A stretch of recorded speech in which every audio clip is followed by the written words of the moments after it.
Montana, Colter Nuanez from Nuanez Now, your recently anointed Montana Radio Sportscaster of the Year, checking in with you to tell you that at ESPN Missoula, we are thrilled to announce that we will now be broadcasting Nuanez Now from the Northwest Motorsport Studio. Northwest Motorsport is new to Missoula. Located at the corner of Mount and Stevens, Northwest Motorsport has the largest inventory of trucks in the Pacific Northwest. Be sure to tune in to Nuanez Now, live from the Northwest Motorsport Studio each weekday from 4 to 6 p.m. right here on 102.9 ESPN Missoula.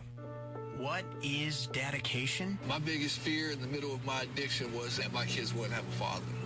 And I started thinking, you know what? This isn't my story. I definitely had to become a better man to be a better father. It's important to me that my kids are empowered and truly believe that if they can think it, they can do it. That's dedication. Visit fatherhood.gov to hear more. Brought to you by the U.S. Department of Health and Human Services and the Ad Council. This is Missoula Paddlehead Baseball on 102.9 ESPN Radio. Back here at the ballpark, Allegiance Field, Ogren Park.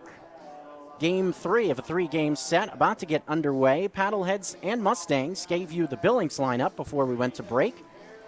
But Paddleheads are on the field for the top half of the first inning, once again in their black Zootown unis, as they've been through this whole series. Orange letters on the front, orange numbers on the back, trimmed in orange. For the Paddleheads on this Friday night, look at the defensive alignment as Cruz Taylor jumps into the box, starting in the outfield. Jared Akins in left with Lamar Sparks in center field. Keaton Greenwald in center with Sparks in right. That's your outfield from left to right. Cruz pitch on the way to Cruz Taylor is taken for a strike on the inside portion, and we're underway at 8:30 local time. Left side of the infield sees Cam Thompson at third, Kevin Watley at shortstop, McLean O'Connor at second base, Nick Gatewood at first, with Henderson Perez doing the catching tonight. The 0-1 cut on and missed by Cruz Taylor to make the count 0-2. On the hill, the Oregon native, Austin Croson. 6'5", 235-pounder on the hill, making his third start of the season. He's not recorded a win or loss in his first 2 starts this year. The 0-2 from Croson is a breaking ball that is low and outside. Makes the count a ball and 2 strikes. Cruz Taylor, Jalen Garcia, and Jacob Klein coming up in this half inning for Jim Riggleman and the Mustangs.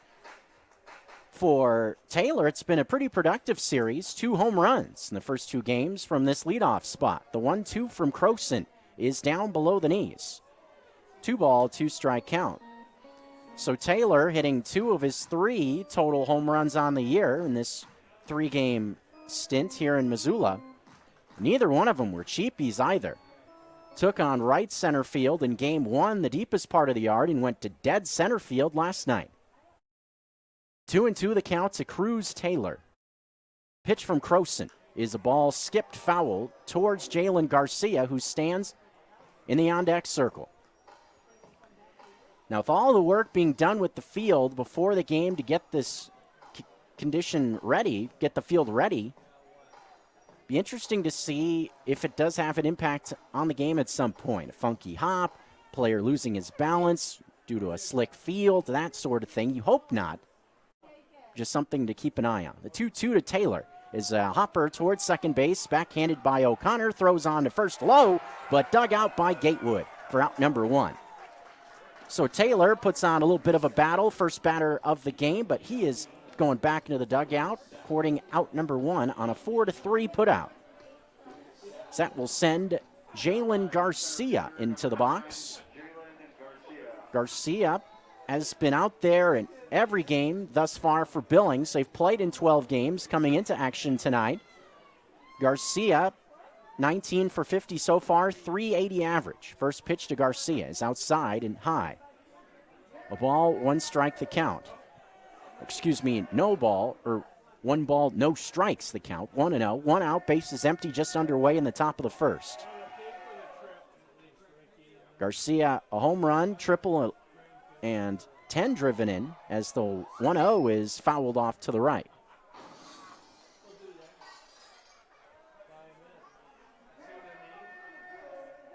A ball and a strike the count. After tonight, action will shift to the road, and Missoula will actually be heading to Billings to take on these Mustangs for a 3-game set. The 1-1 pitch is a ball hit straightaway right field, pretty shallow. Coming in is Sparks on the move. He slides and makes the catch in shallow right field. Nicely done by Lamar Sparks. Got a good jump on that ball, and shallow right came screaming in and slid to make the play. Maybe a little bit extra slide on that damp outfield. On that play, at least, looked like the grass held up. Sparks didn't seem to have any issues with his footing out there, coming screaming in to make the catch. Nicely done. Lamar Sparks doing it on the offensive and defensive side. He's been swinging it so well. As here's Jacob Klein. First pitch to Klein on the way is a called strike on the inside, 0-1. Klein was outstanding in game 1. 2 homers, went 4 for 5. Last night was kept pretty quiet. Reached base once, but no hits. The 0-1 pitch is fouled away to the right. 0-2, 2 outs. Croson looking for a quick 1-2-3 inning. First 2 batters retired. Both balls hit to the right side of the field. 0-2 the count. 2 away, no score. Target away from Perez. Here it comes. A breaking ball. Skipped foul at the plate. Klein looks a bit gimpy after that went off his front foot, his left foot. Ooh, boy. Klein walking gingerly. Looks to be all right. Training staff isn't going to go out there and check on him, so Klein just giving himself a little bit of extra time to readjust, kind of shake off that strike to the foot. Give credit to these fans here in Missoula as well. Little bit of damp weather not stopping this crowd. Nice crowd for a Brewfest night. 0-2 pitch is grounded foul again, right at home plate. Count stays at 0-2.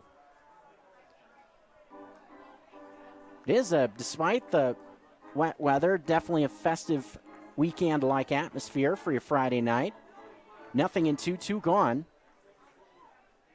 Breweries out on the concourse, fans enjoying, tasting some local beers from around Missoula. The 0-2 pitch is hit high and foul off to the right as Klein continues to battle in this at-bat.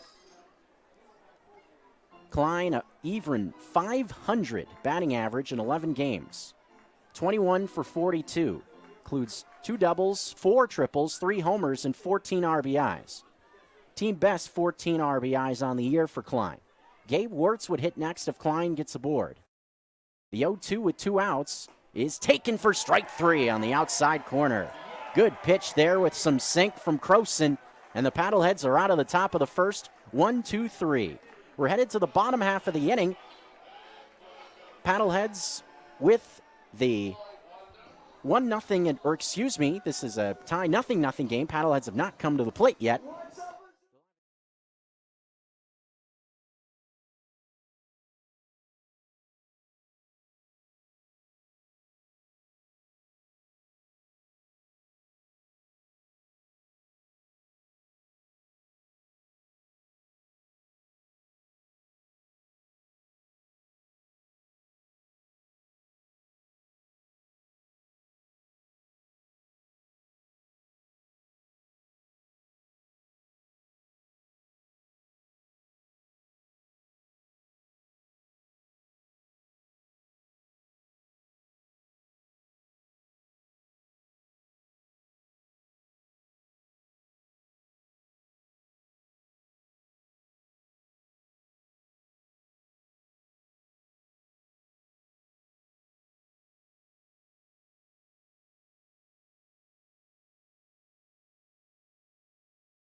What's up? This is Sammy B, the MC for your Missoula PaddleHeads. Thanks for listening to PaddleHeads Baseball on ESPN Missoula 102.9 FM.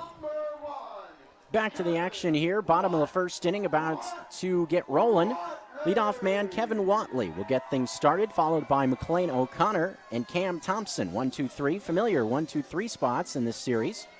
Lamar Sparks cleaning things up. Nick Gatewood bats fifth. Keaton Greenwald sixth. Welcome back, Anders Green. First game back off the inactive list as Kevin Watley takes one outside for ball one on the first pitch of this inning. So Anders Green back in the lineup, spent time on the inactive list.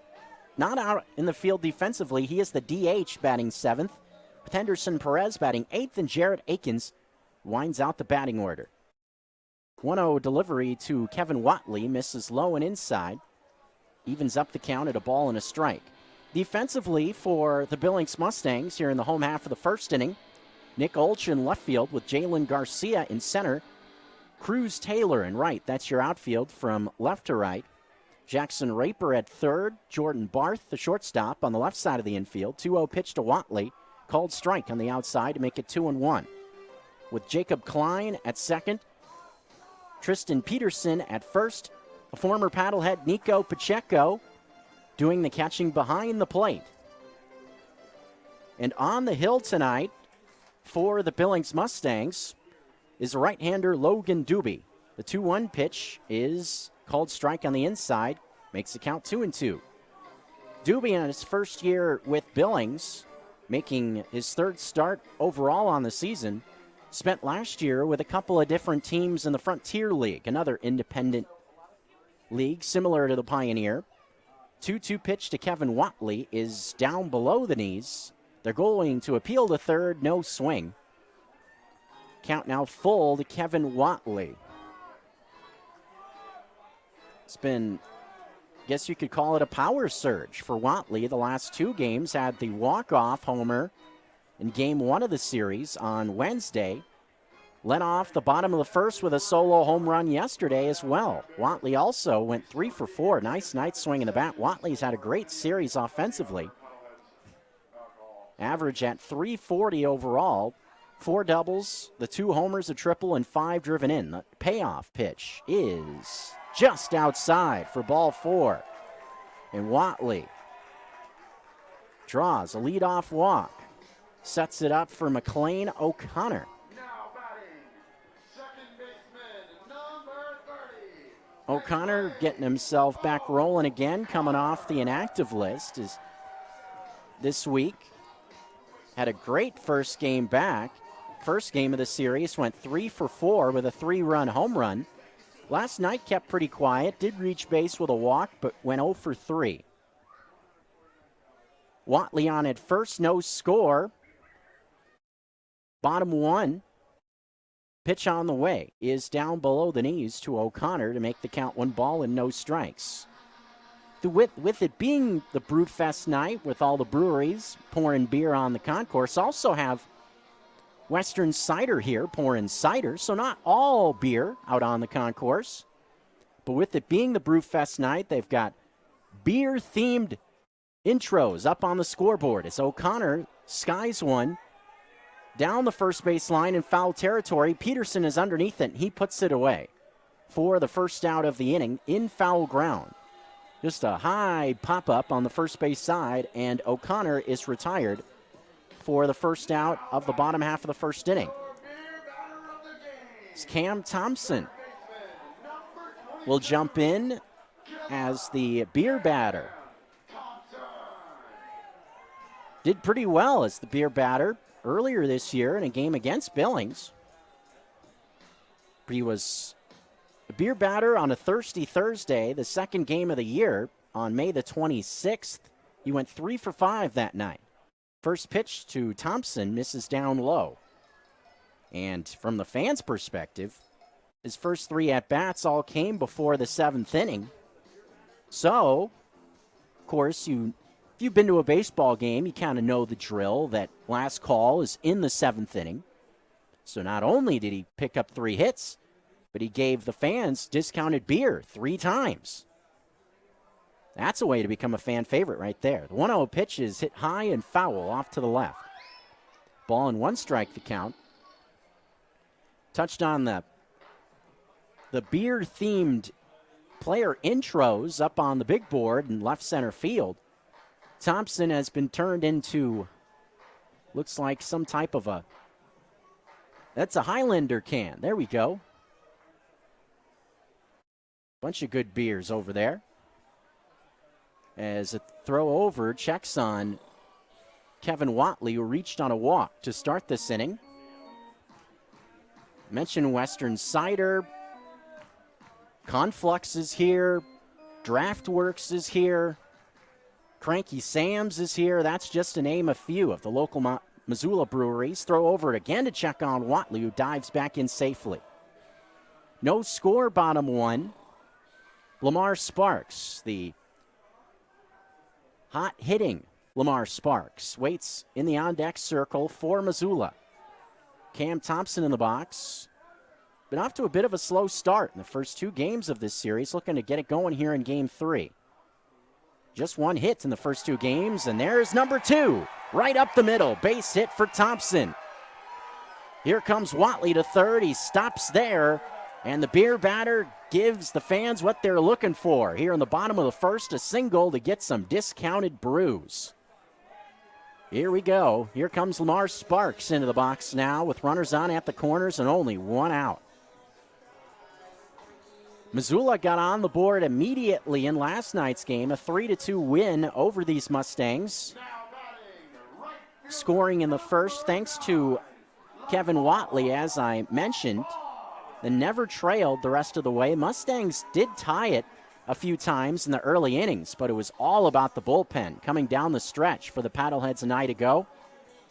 Outscoring, or it should say holding the Mustangs scoreless for the final 4 innings of action. They only had 1 base runner in that stretch as well. Very impressive. First pitch to Lamar Sparks is down and off the plate. Ball, no strikes the count. And it's kind of funny. I like what they're doing on the big board. They're kind of, each player is kind of like a different themed beer or a style. So Lamar Sparks has been turned into a domestic beer as he's put up on the board. Kind of wearing, looks like Bud Light armor. Sparks doesn't strike me as a domestic beer guy. 1-0 pitch is swung on and foul tipped at the plate. Evens up the count at 1. Sparks strikes me as more of like a wine or a craft cocktail guy. Not sure why. He's kind of he's a pretty well-dressed guy, pretty mellow guy, so I'm thinking, yeah, something a little classier would fit him well. 1-1 pitch on the way to Sparks is a shot into left field. That's a base hit. That will easily score Watley from third. Stay hot, Lamar Sparks. Now hits in 8 consecutive games, and just like that, the Paddleheads jump ahead 1-0. What a run Sparks is on. That's his 15th RBI as well, I do believe, if my memory is correct, as Nick Gatewood will jump into the box. And checking it quickly, yes, that was RBI number 15 on the season for Sparks. His average overall was at 429 going into that at-bat. His last 3 games, it's just been on fire. First pitch on the way to Gatewood is just shot right back up the middle. That's a base hit. They're going to wave around Thompson, and he's going to score easily as the throw goes into second. 2-0 Missoula on the RBI single from Nick Gatewood. Paddleheads putting them together here in the home half of the first. That's 3 base hits in a row, and all 3 of them have been loud contact. Now the picture on the big board for Gator for beer night couldn't be more on point. Gatewood being the Georgia guy, they got him up there with the denim jean jacket on. They got the Keystone Light lined up. I mean, that's Southern Boy 101 right there as Greenwald steps in. Greenwald pictured with a seltzer one. Okay, I can see that. First pitch to Greenwald is low and inside for ball one. Well, that's one thing about just learning about the personalities of the players on the team. You will not meet a nicer guy in professional baseball than Keaton Greenwald. Such a nice dude. Very personable, will chat anybody up, always has a smile on his face. The 1-0 pitch is past the catcher, Pacheco. Rolling off to the left. Now coming around third and trying to score is Sparks, and yes, he will. As the ball went actually out of play on the third base side of the field, bounding into the Paddlehead dugout. Wheels coming off in this half inning for Billings with now 3 runs on the board. And with your club having struggled in this ballpark this series especially, and last series as well, having lost 5 games in a row in this ballpark going back to last year, Billings has lost 8 games in a row. But things going all wrong in the home half of the first inning, already 3 runs on the board. Jim Riggleman did come out to have a word with the umpires. So the umpires are going to come together to talk about that call. Looked to me like it was pretty clear that the ball bounced off Pacheco and went towards the dugout area of the Paddleheads. And to me, if it went into the dugout, there's not really much you can say. Went out of play. Just May, what do you say? We're not in the month of May. Yeah, I'm having too much fun up here. It looks like they're actually going to call Lamar Sparks back and have him go back on the bases. Yes, they will. So take that run off the board. Just 2-0. That's actually probably a big break for Billings. Because even if that ball going out of play, stopping the runner with the ball going out of play in that instance, that probably kept the run off the board because Sparks looked like he was about to round third and score either way with that ball bounding around. 2-0 pitch to Greenwald. This one hit high and foul off to the right. Once again, just 2 runs so far, but still 2 runners on at second and third. Sparks thought it just scored, but did not. At third base, Nick Gatewood now at second with Greenwald in the box. Greenwald's .288 average. This is 15th game. 2-1 pitch on the way is low and outside, makes the count 3 balls and a strike to Greenwald.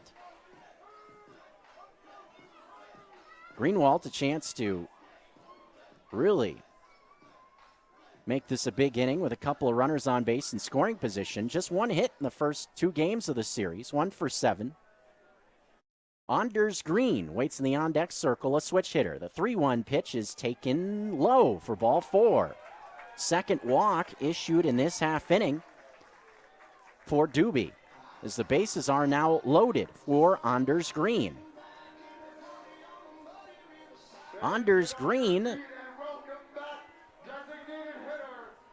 was injured along with McLean O'Connor in that series in Great Falls almost 2 weeks ago now at Centene Stadium. It was actually back-to-back nights with O'Connor going down in game 1 of that series. Anders Green was injured the very next day.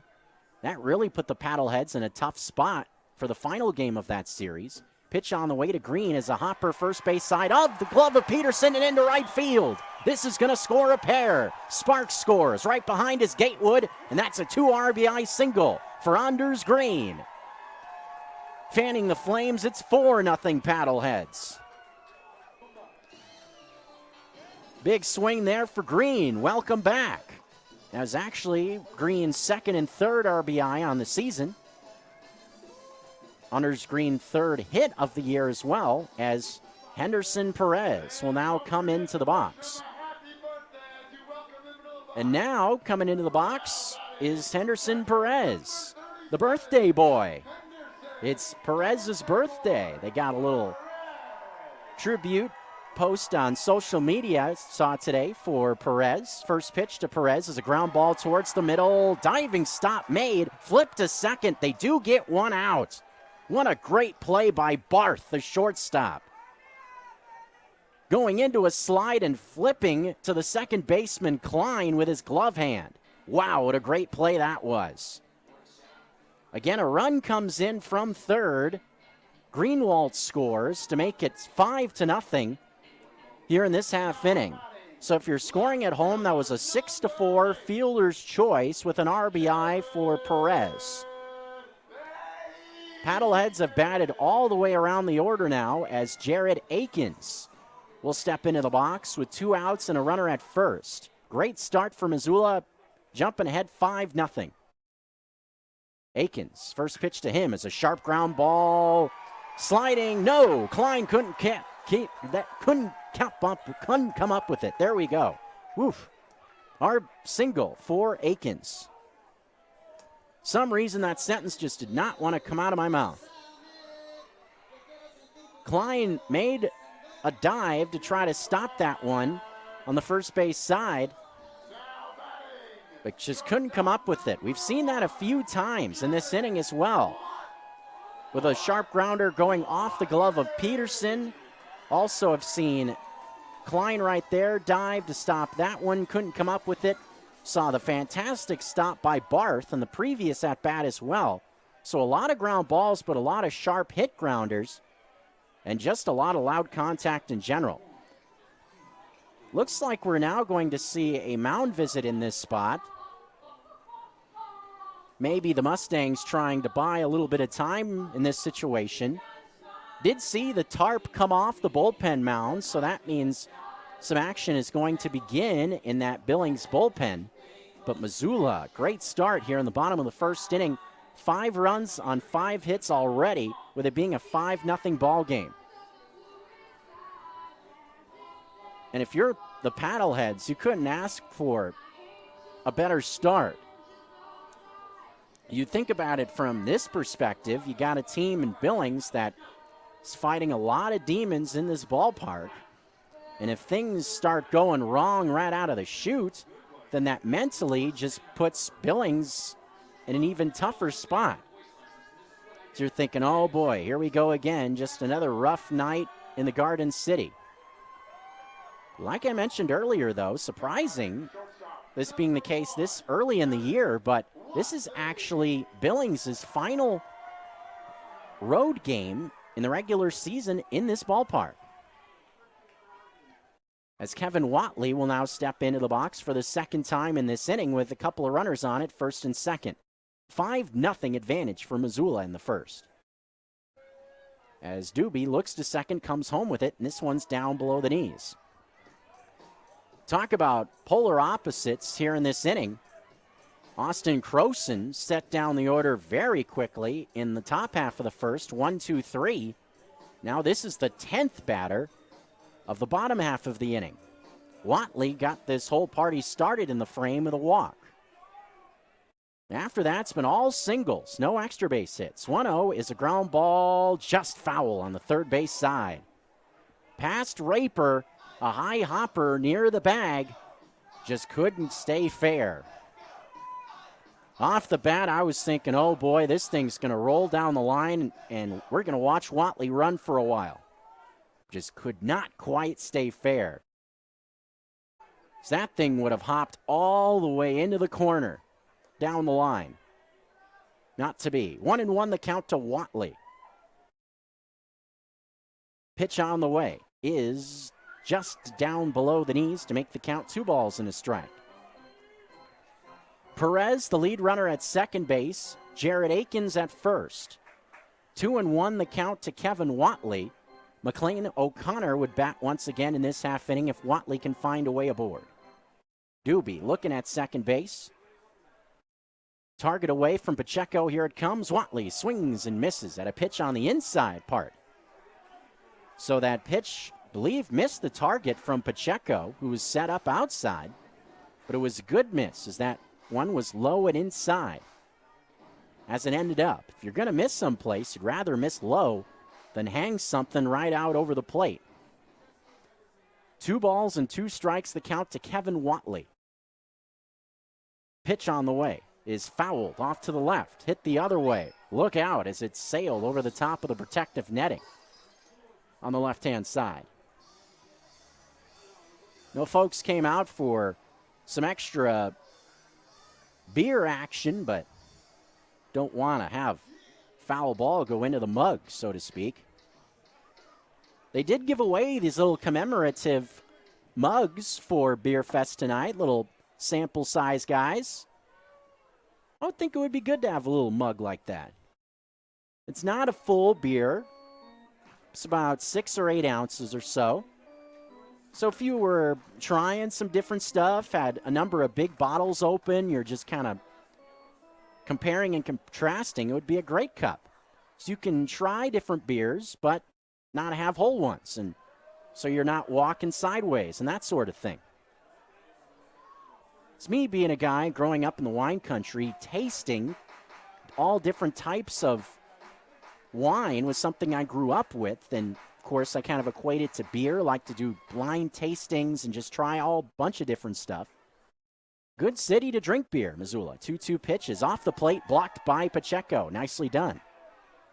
Makes the count full at 3-2. Do give Pacheco credit. He has been a very professional guy. Obviously kind of a tough scenario, having been released after the game last Sunday. It's always tough to have to make those types of decisions, and Pacheco, when he came here, he came up to the booth area, shook everybody's hands, said appreciated what he was doing, what they were doing for him while he was here, yada, yada. 3-2, runner takes off. This one fouled away. Because it would be real easy for Pacheco to just not say anything to anybody when he came back here, you know? But instead, he made a point to come up here and say hello to everybody, and that he appreciated all their hard work while he was here. And to me, it sounded genuine. So I give tip of the cap to Pacheco. Count still full to Watley. Runners take off again as this one is hit to left field. Moving over is Olchen. He makes the catch. A few paces in front of the warning track, going towards the foul line a bit, and that mercifully brings this inning to a close. But Missoula puts 5 runs on the board in the first inning, and they have a 5-run advantage.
We now return to Paddlehead Play-by-Play on ESPN Radio.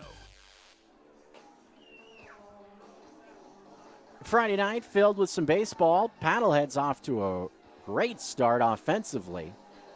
Already scoring more runs in the first inning than they did in the entire game last night. There actually were only 5 runs combined scored last night between the two teams, and a 3-2 win for Missoula. The Paddleheads with 5 runs in the bottom half of the first. They lead 5-0. Croson back to work will face Gabe Wirtz to start the top half of the second. powerful right-handed batter. First pitch to Wirtz is off the end of the bat, foul. First base side. Peterson to follow, and then Jackson Raper, 4, 5, 6 spots for Billings. Wirtz waiting, Croson delivers. This one, a big swing and a miss at a pitch on the outer half. Makes it count 0-2. Gabe Wirtz, 362 batting average, very productive hitter.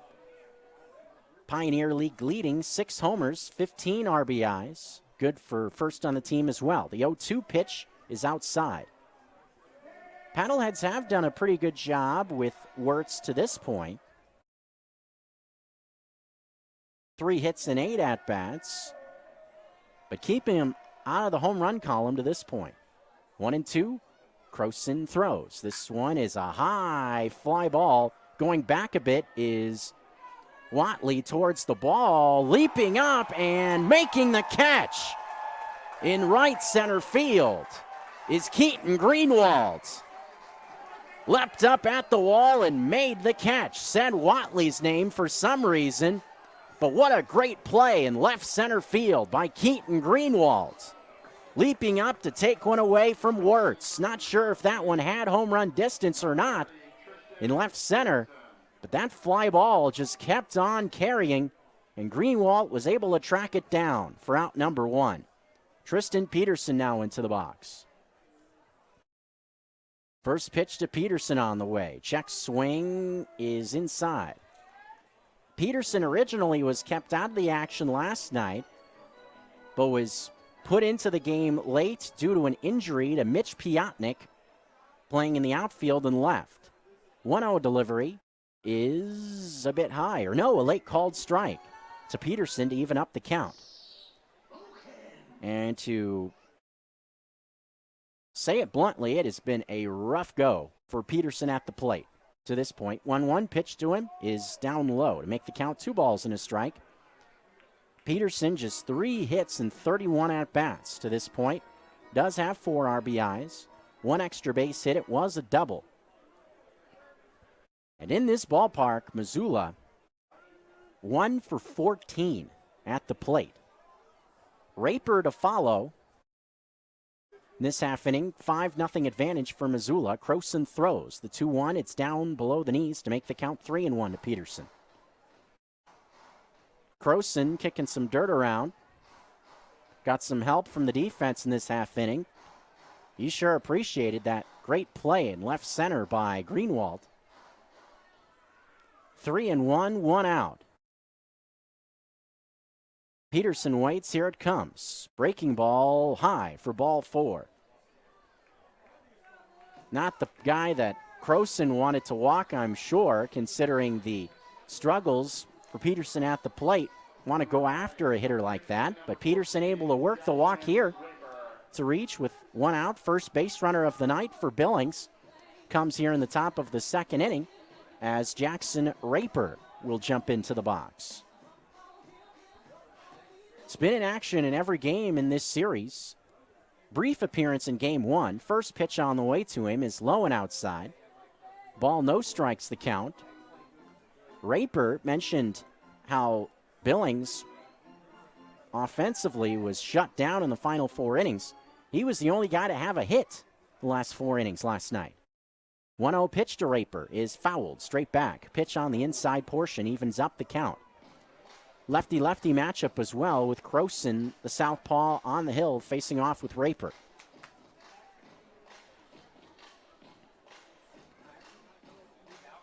Raper, mentioned brief appearance in game 1, was a pinch hitter. Started the game last night at third, made a couple of nice plays at third, along with that double that I mentioned. 1-1 pitch, called strike. Raper cannot believe it. That one has looked to be a bit below the knees as well, so I can see why Raper was frustrated that was called a strike. That one definitely looked to be low. But Croson gets a bit of a gift there, now in a 1-2 count. Raper doesn't run particularly well either, so definitely a double play candidate. The 1-2 on the way is bounced but foul on the first base side. Count remains a ball and 2 strikes with 1 out. take a peek around the Pioneer League when we get a moment. See what's going on around the league on what is a Friday night.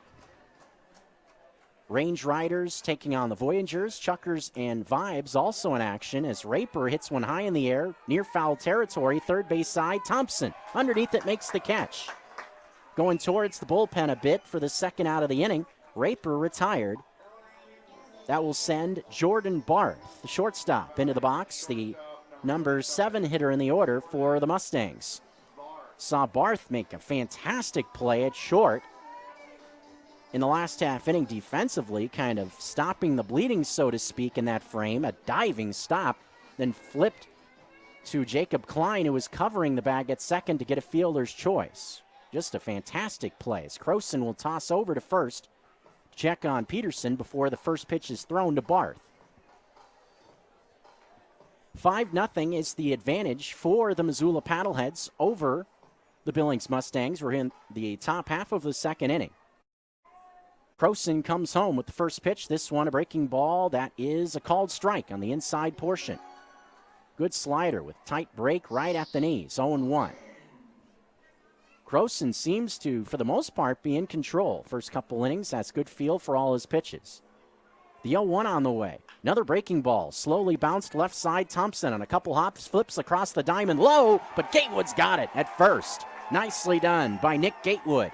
Bailing out Thompson on the low throw. That's the final out of the frame. A walk with one out, but that is it in this half inning for Billings. 2 scoreless frames for Croson, and Missoula is cruising early on, leading 5-0, headed to the bottom of the second inning.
Rolling back with you here into the second inning we go, with McLean O'Connor getting things started. For the Paddleheads, off to a good start to this point. They lead by 5. Thompson due up next with Lamar Sparks in this half frame. 2, 3, 4 spots for the Paddleheads, who saw 10 batters come to the plate in the first inning.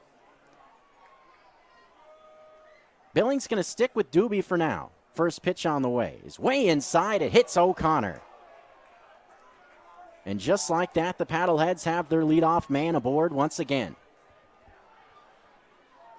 That was one thing that did not take place in that rally for Missoula in the first, a hit batter. There was 2 free passes issued on a pair of walks, but no hit batsman. As Cam Thompson will step into the box now.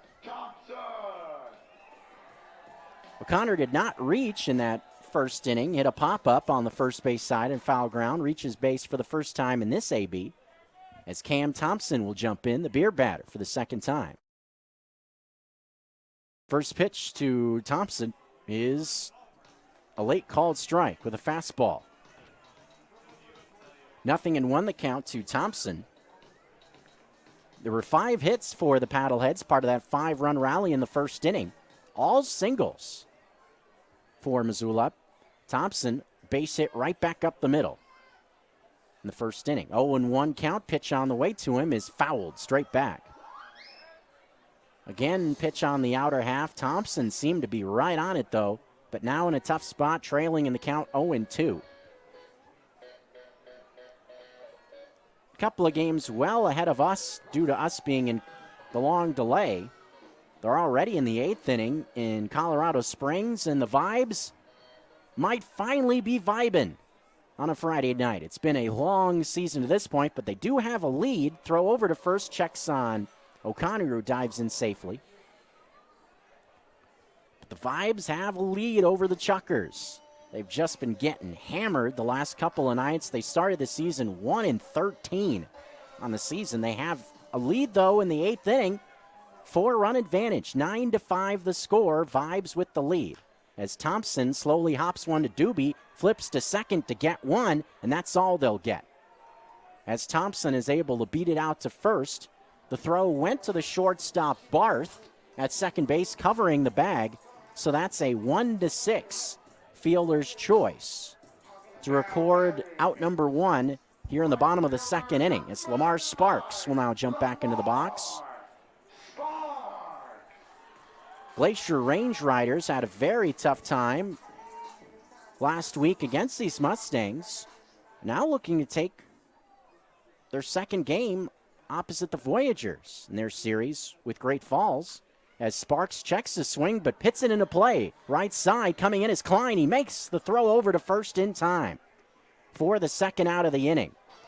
Sparks didn't have any intentions of swinging the bat there. Checked his swing, just inadvertently went off the bat into the field of play. Slow roller on the right side, corralled by Klein for the second out of the frame. That sends Nick Gatewood into the box. We mentioned the Range Riders looking to get back into the win column for the second time in that slate over at Centene Stadium. They have a 7-run lead over Great Falls. 9-2 is the score in the bottom of the 7th. 2 outs, here's Gatewood. He takes one low for ball 1. A ball, no strikes the count. 5-0 lead for Missoula. Billings looking to pick up a scoreless frame here with 2 away. O'Connor does have good speed on the bases, standing at second. Gatewood, an RBI hit his first time, and he rips one down the right field line. This one is foul, however. Evens up the count at 1. That was a rocket down the right field line off the bat of Gatewood. Just hooked it down the line a bit, couldn't keep it fair. A ball and a strike the count with 2 outs. Paddleheads up by 5. Looking for more with a man on at second and 2 outs. 1-1. Doobie peeking at second, delivers the pitch. This one is outside to make the count 2-1. Despite the low scoring number for Missoula, it's one of those nights where Paddleheads had a lot of opportunities to score more, but just couldn't do it. They actually were 1 for 16 in the game last night with runners on in scoring position. But the bullpen ended up taking them the rest of the way after scoring 3 runs early. As the 2-1 is skipped foul, almost looked like it went right into the Billings dugout on the first base side of the field. The Billings, of course, this ballpark has not been kind to them, having played 5 games on the road in this yard, having lost all of them coming into tonight, but undefeated at home. 2-2 pitch with 2 outs is fouled away to the left. So it will be interesting to see how things maybe shift a bit when venues change back to Billings over the weekend. Paddleheads will visit the Mustangs a couple of times at Dealer Park. I mentioned it earlier, this will be the last time you'll see the Mustangs in this yard this season during the regular season. 2-2 the count to Gatewood. The pitch on the way is swung on and missed. Breaking ball off the plate away. Down on strikes is Nick Gatewood. And that is the end of the second inning. A hit batsman.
Nothing the score as we get ready to get things rolling here in the third inning with the Mustangs coming to the dish.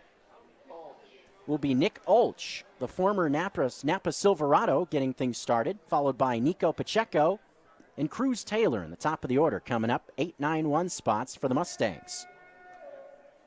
Nick Olch does have some pop, so a guy you got to be careful with in that regard. Lefty-lefty matchup with Croson on the hill. The pitch on the way is a swing and a miss. This one a bit below the knees, and that's one thing that I've noticed with Billings in this series. You have seen a ton of swing and miss strikes against these paddlehead pitchers. The 0-1 on the way is 1 wasn't enough, 2 is better as Olch looks foolish, swinging and missing at a breaking ball on the outside portion. Croson seems to have very good feel for that breaking ball the first couple innings. The 0-2 pitch. This one just tipped foul at the plate. Olch initially kind of started going towards first, thinking that was not a ball he made contact with and going back to the backstop. So he was thinking the ball just got away from Perez clean. He was going to try to start running to first and try to beat it out. Not sure if he knew that he made contact or not. 0-2 the count to Nick Olch. Pitch on its way. Breaking ball, check swing. Olch goes around for strike 3. Out number 1 here in the top of the third. Strikeout number 2 for Croson on the mound. That's going to bring Nico Pacheco into the box. Pacheco on the opening day roster of the Paddleheads. Made a couple of starts at catcher. With a couple of players coming off the inactive list after the game on Sunday. Missoula was left with a tough decision, had to release Pacheco, but he was able to find a new home with the Mustangs. Very nice guy, wish him all the best. First pitch to Pacheco on the way is low and outside for ball 1. Ball no strikes the count.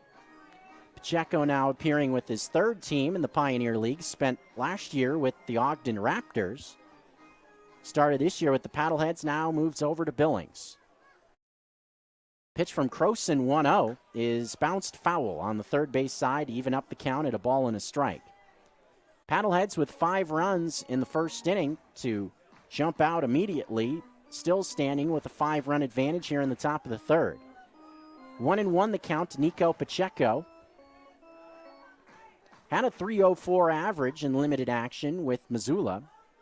This is first at-bat as a member of the Mustangs. Also hit .304 last season with the Raptors as the 1-1 is skipped foul. Makes the count a ball and 2 strikes. Did split time at catcher. The Raptors did a few things a little bit differently with making substitutions and a lot of moving around. Sometimes it was hard to follow at that Raptor club a year ago with all the changes. 1-2, target away from Perez. The pitch to Pacheco is inside, even up the count. Top of the order, and Cruz Taylor coming up next for the Mustangs. So we'll see if they have some more success against Croson the second time through the order. It's always something you look for. It's how an offense adjusts the second and third time through. The 2-2 pitch with 1 out is a slow roller, again foul on the left side. So Pacheco just up there battling away in this at-bat.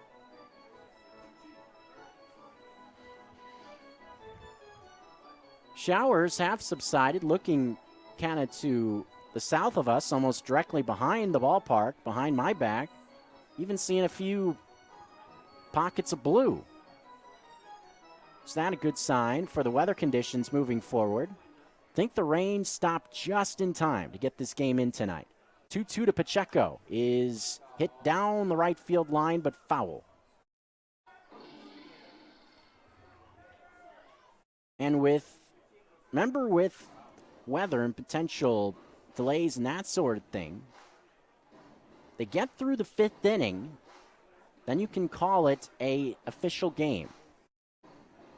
So I would imagine if we do see a stoppage anytime after the 5th, that's going to be it. They'll call the game at that point. Whoever's got the lead will get the win. 2-2 again to Pacheco. Another foul on the third base side. Pacheco just keeps on battling away. I'm sure there's a lot of emotions going through the mind of Pacheco right now. Probably feels like he has something to prove to his old ball club. It's always interesting to see when a player playing for a new team comes back to face his old club, especially in an instance like this when he was let go by the organization. 2-2 pitch to Pacheco is in tight for ball 3. 3-ball, 2-strike count now to Pacheco. Just keeps on battling away and now has got it to a full count. What a nice effort here from Nico Pacheco. Trying to get on base to give the Mustangs some life here in the top of the third. Will Croson win the battle or will it be Pacheco? The payoff is a line drive into center field. Drifting back is Greenwald on the move. He reaches up and makes the catch. Right on the warning track. Well struck off the bat of Pacheco into dead center field, but Greenwald's able to track another ball down. Made the leaping catch in the first inning. Makes that play. Made it look relatively easy as well for out number 2 in this half frame. That's going to bring the top of the order back up for the Mustangs as Cruz Taylor will jump into the box with 2 outs and the bases empty. Taylor led off the ball game, bouncing out to McLean O'Connor at second base. He's 0 for 1. First pitch in this at-bat is taken low, below the knees for ball 1. Breaking ball didn't quite find the zone that time from Croson. Hasn't spent a lot of time trailing in the count, though, in this start. 1-0 delivery on its way. This one spoiled foul off to the left. That's something that Croson has done a number of times in his previous 2 starts, has struggled pitching from behind in the count. Tonight has seemingly had more control of all of his stuff, where he's been able to throw the breaking ball in any count, 1-1 with 2 outs. Croson throws. This one skips into home plate in the dirt. 2-ball, 1-strike count to Cruz Taylor. Just one base runner to this point for the Mustangs. It came in the last half inning, a walk. Paddleheads recorded 5 hits in the first inning. Just a barrage of offense. Were held off the board, however, in the second. 2-1 to Cruz Taylor. The pitch from Croson is a little nubbler to the left of the mound. Screaming in is Thompson from third. He throws in time to get Taylor at first. Nicely done by by Cam Thompson. Gobbling up that slow roller on the left side, and it is a quick 1-2-3, third inning.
Paddleheads will hit the road for the next 3 nights.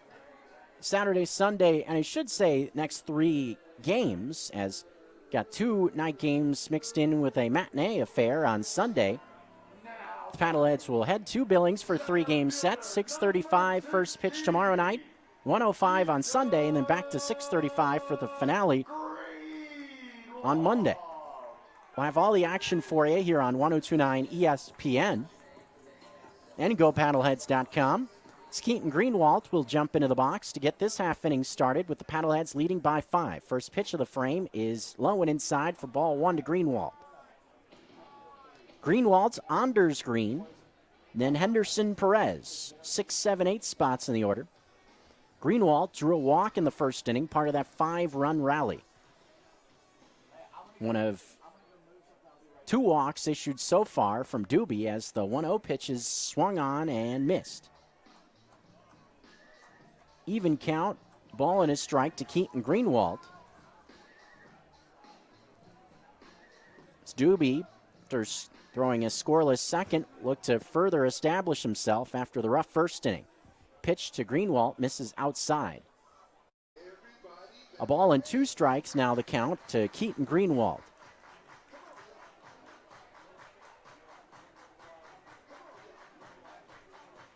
But it always is important to set the tone early. Paddleheads have done a good job of doing so last 2 games, scoring first.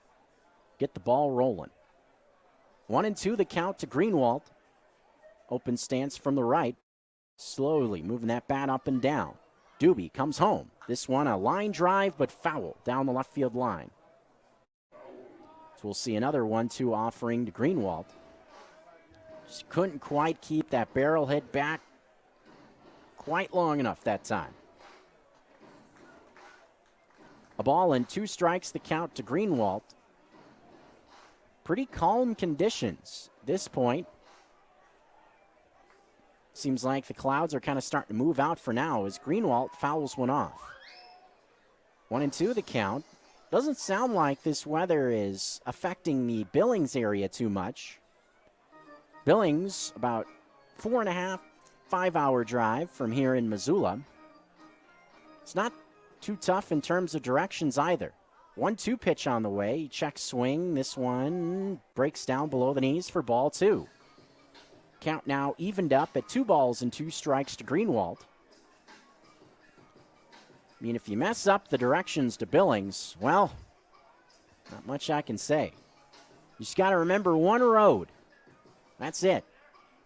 Just jump on Interstate 90 and go east. And you'll be there in about 4 or 5 hours or so. 2-2 pitch is hit down the right field line. This one hooks foul over towards the Blackfoot party deck. We'll see another 2-2 pitch to Greenwald. It's a pretty nice drive to Billings. Kind of see a little bit of everything in terms of terrain. You kind of wind through western Montana, going towards Hot Creek and that gorgeous area to the east, just a few miles out of Missoula, as this one is fouled away again. Then you climb up a big pass once you get past Butte. It drops you down back into another valley. End up in Bozeman. Driving around Bozeman, you see huge mountains that surround that. The 2-2 pitch is outside to make it 3-2. And then, once you get through Bozeman, you go over another pass. That is really a gorgeous zone of Montana. Takes you pretty close to the Paradise Valley, a very well-known area in the state of Montana. 3-2 is the count to Greenwald. The pitch is taken for strike 3 on the inside corner. Backdoored him with a breaking ball. Did Doobie. Nicely done to record the first out. Greenwald puts up quite the battle, but ends up going down looking.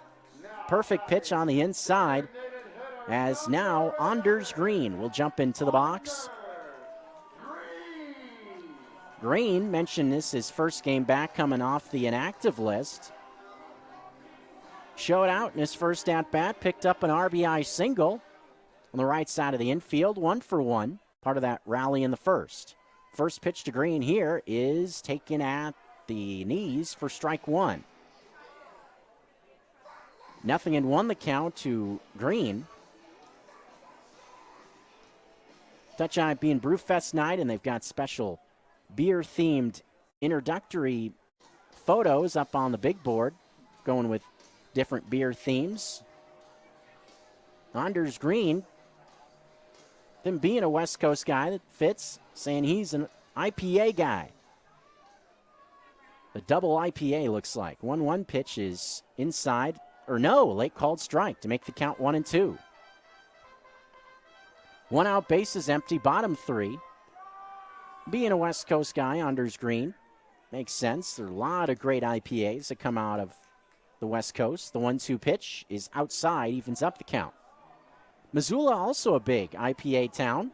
A lot of the beers being poured on the concourse tonight were IPAs.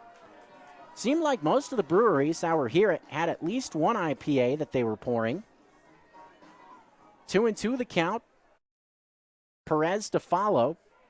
Pitch on the way to Green is swung on and missed. Pitch down below the knees. Another strikeout for Doobie. He's now picked up 3 in the last 2 frames. So seemingly figuring it out on the mound, as Henderson Perez will now jump in with 2 outs and the base is empty.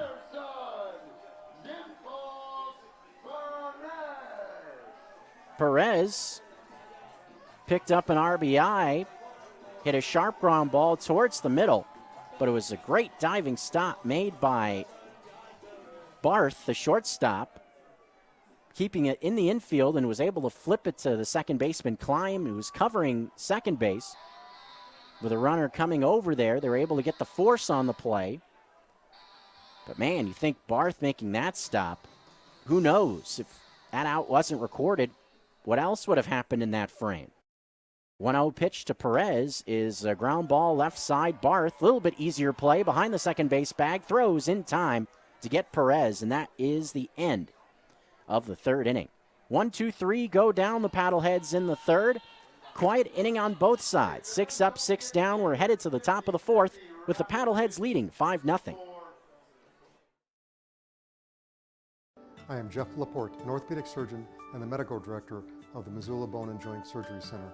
I am here to welcome you to our new state-of-the-art facility in Missoula, Montana. Since we opened, the feedback from our patients has been very positive. Our goal was to build a facility that helps us provide the best surgical services by increasing access to patient care and also providing high-quality orthopedic surgical services.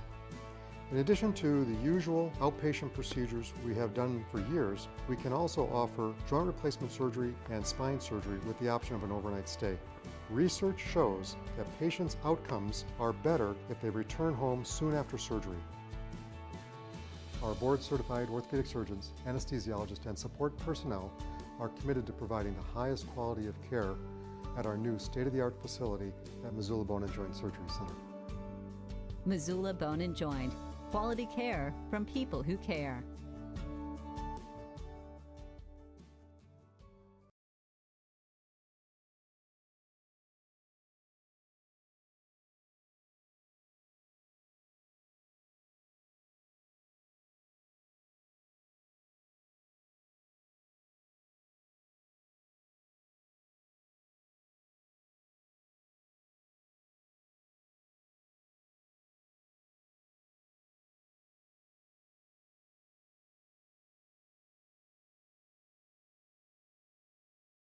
This is Missoula Paddlehead Baseball on 102.9 ESPN Radio. Mention the quick trip to Billings this weekend for the Missoula Paddleheads as we return on 102.9 ESPN Radio. But have no fear. Next week you'll have a chance to see your Paddleheads back in action here at Allegiance Field at Ogren Park. And there will be some fun things happening at the Yard next week. Paddleheads will be in town for a 3-game set next week, Tuesday, Wednesday, and Thursday, June the 14th, 15th, and 16th. Got Wolf Wednesday on Wednesday. You can bring your dog out to the Yard. Thirsty Thursday on Thursday with the discounted brews. And we also will be hosting a Indigenous celebration next Thursday night. It's kind of a part of a whole weekend celebration, the Indigenous celebration at the ballpark, kind of kicking off a weekend full of events while the Paddleheads are on the road. It's Jalen Garcia will step in, and he takes the first pitch of the fourth inning down low. The Paddleheads will be rocking specially themed Indigenous uniforms. There will be performances before the game. Always is a lot of fun. Have all members of the Indigenous community at the ballpark, so come on out Thursday night. 1-0 pitch is a ball lifted to left field. Hit well off the bat of Garcia. This one is gone. A laser home run by Jalen Garcia. There's one way to pick up your first hit of the game, a solo shot, and the Mustangs are on the board here in the fourth inning. Solo home run off the bat of the Billings native, Jalen Garcia, to make the score 5-1. For Garcia, that was his second home run of the year, RBI number 11. Mustangs have struck the ball well a few times. Keaton Greenwald has been able to make a couple of nice plays defensively out in the outfield. But Akins had no chance to make a play on that one and straightaway left. Home run for Garcia as Klein will now step in.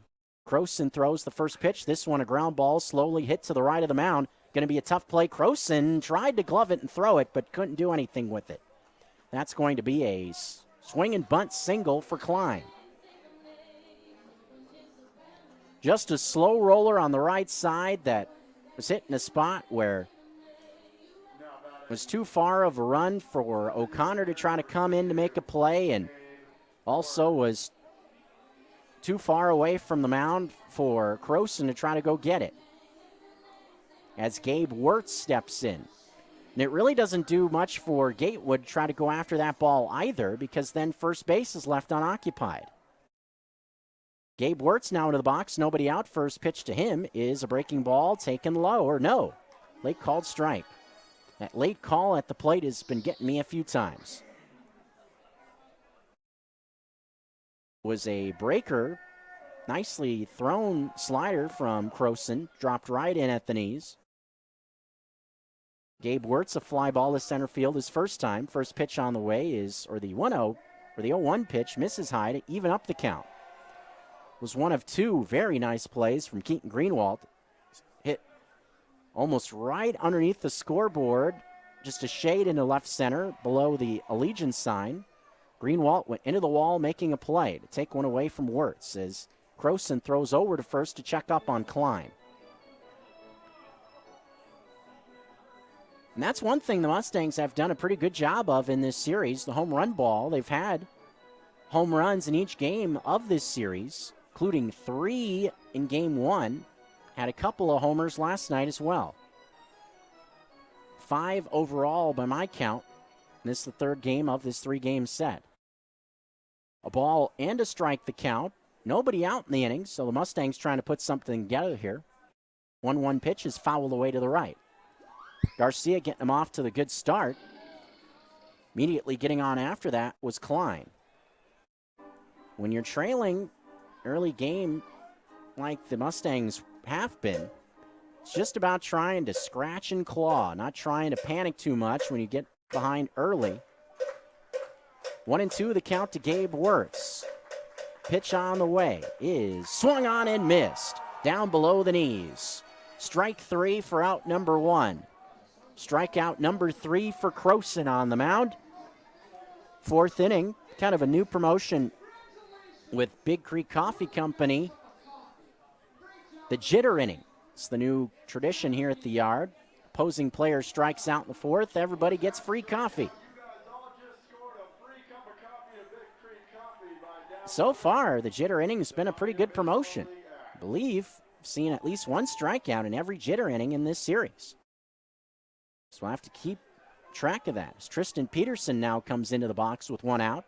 Croson tosses to first, checks on Klein, who dives back in safely. It always is a little bit more deceptive with pickoff moves from a left-handed pitcher on the hill, as Croson is. Peterson walked in his first plate appearance in the 2nd inning. Pitch on the way to Peterson, drops right on in there for strike 1 at the knees on the outer half. 0-1 the count. Wasn't going to wait around for the delayed call that time. I was making that call myself. That one looked to be in the zone. 0-1. Pitch on its way. This one in the dirt, blocked by Perez. Count evened up now at a ball and a strike to Peterson. Paddleheads, 5 hits, all of them coming in the first inning, so give Doobie credit, was able to settle things down and keep his team hanging around, so to speak. 1-1 pitch on the way is slowly tapped foul towards the Paddleheads dugout on the third base side. Count is now a ball and 2 strikes to Peterson. Jackson Raper would be next in this half inning for the Mustangs, barring a double play ball. Middle infield hoping for a ground ball. Croson looking in at Perez for the sign. He's got what he wants. Sets up high now to the belt. The 1-2 delivery is outside. Fastball missing the plate. Makes the count 2 balls and 2 strikes. 2-2 with 1 out. What has turned into a pretty calm evening. Peterson waits. Perez coming inside now. Croson will deliver. This one, a fastball, just misses the inside. Croson wanted it on the hill. Kind of walk behind the mound now and grab the Rawson. Kind of try to regather his thoughts for this 3-2 pitch to Peterson. With 1 out in the frame, I would imagine Klein will be on the move on this pitch, trying to stay out of a double play. He does not go. The 3-2 is way outside for ball 4. Second walk issued by Croson. That puts 2 runners on in this half inning. Second time Peterson's walked in the game.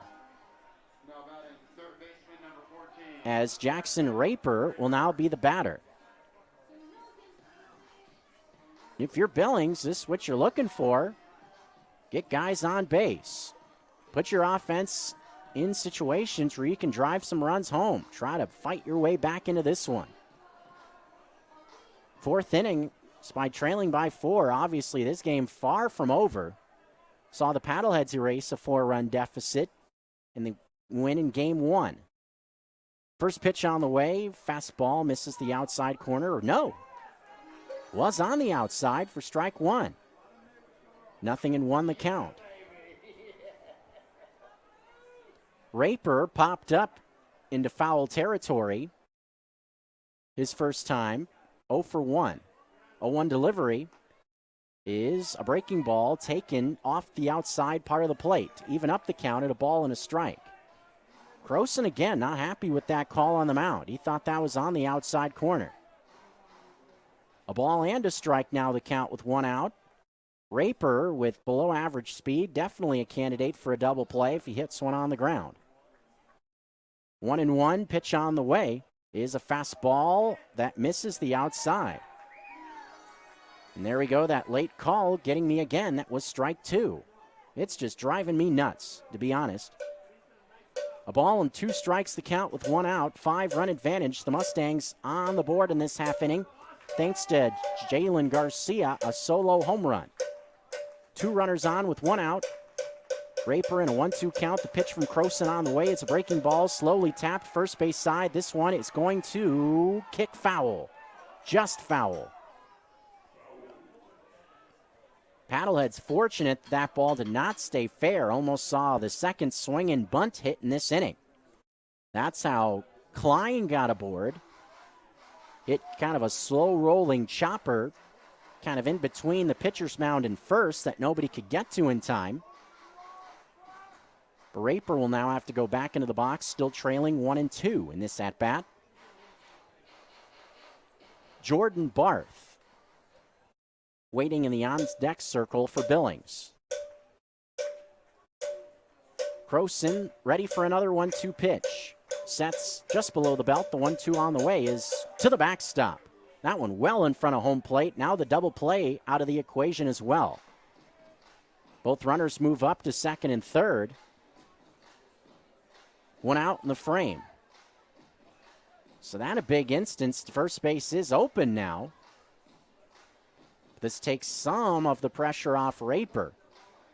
Doesn't have to worry about potentially bounding into a double play now.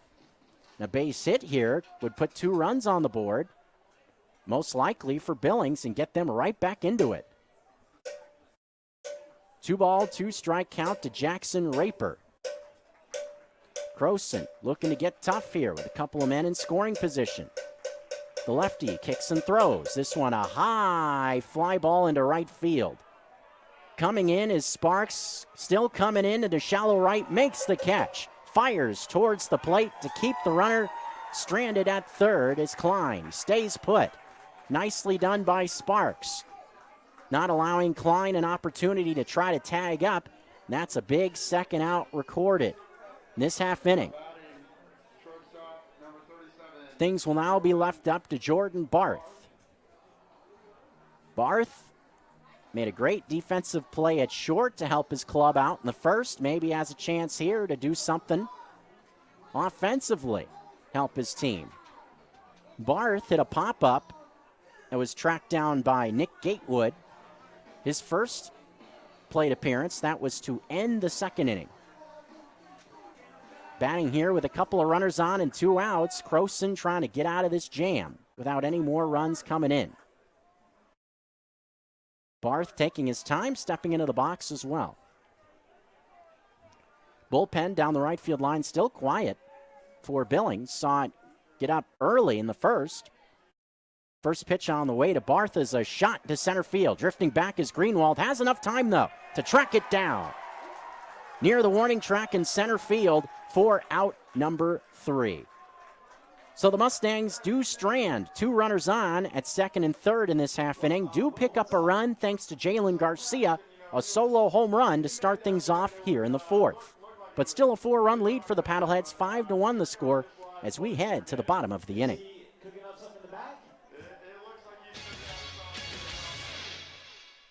If hip pain is slowing you down, Missoula Bone and Joint recommends a comprehensive evaluation with one of our experienced orthopedic surgeons. If hip replacement surgery is needed, our surgeons offer the anterior approach, the posterior approach, and the superior approach. You will receive the national gold standard in patient care with a focus on home the same day as surgery. Missoula Bone and Joint Surgery Center on Mullen Road. Quality care from people who care. Everybody knows that high school sports generate suspense, excitement, and drama.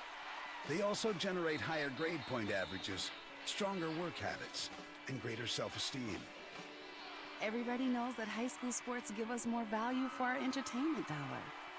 They also give us leaders committed to strengthening communities right here in Montana.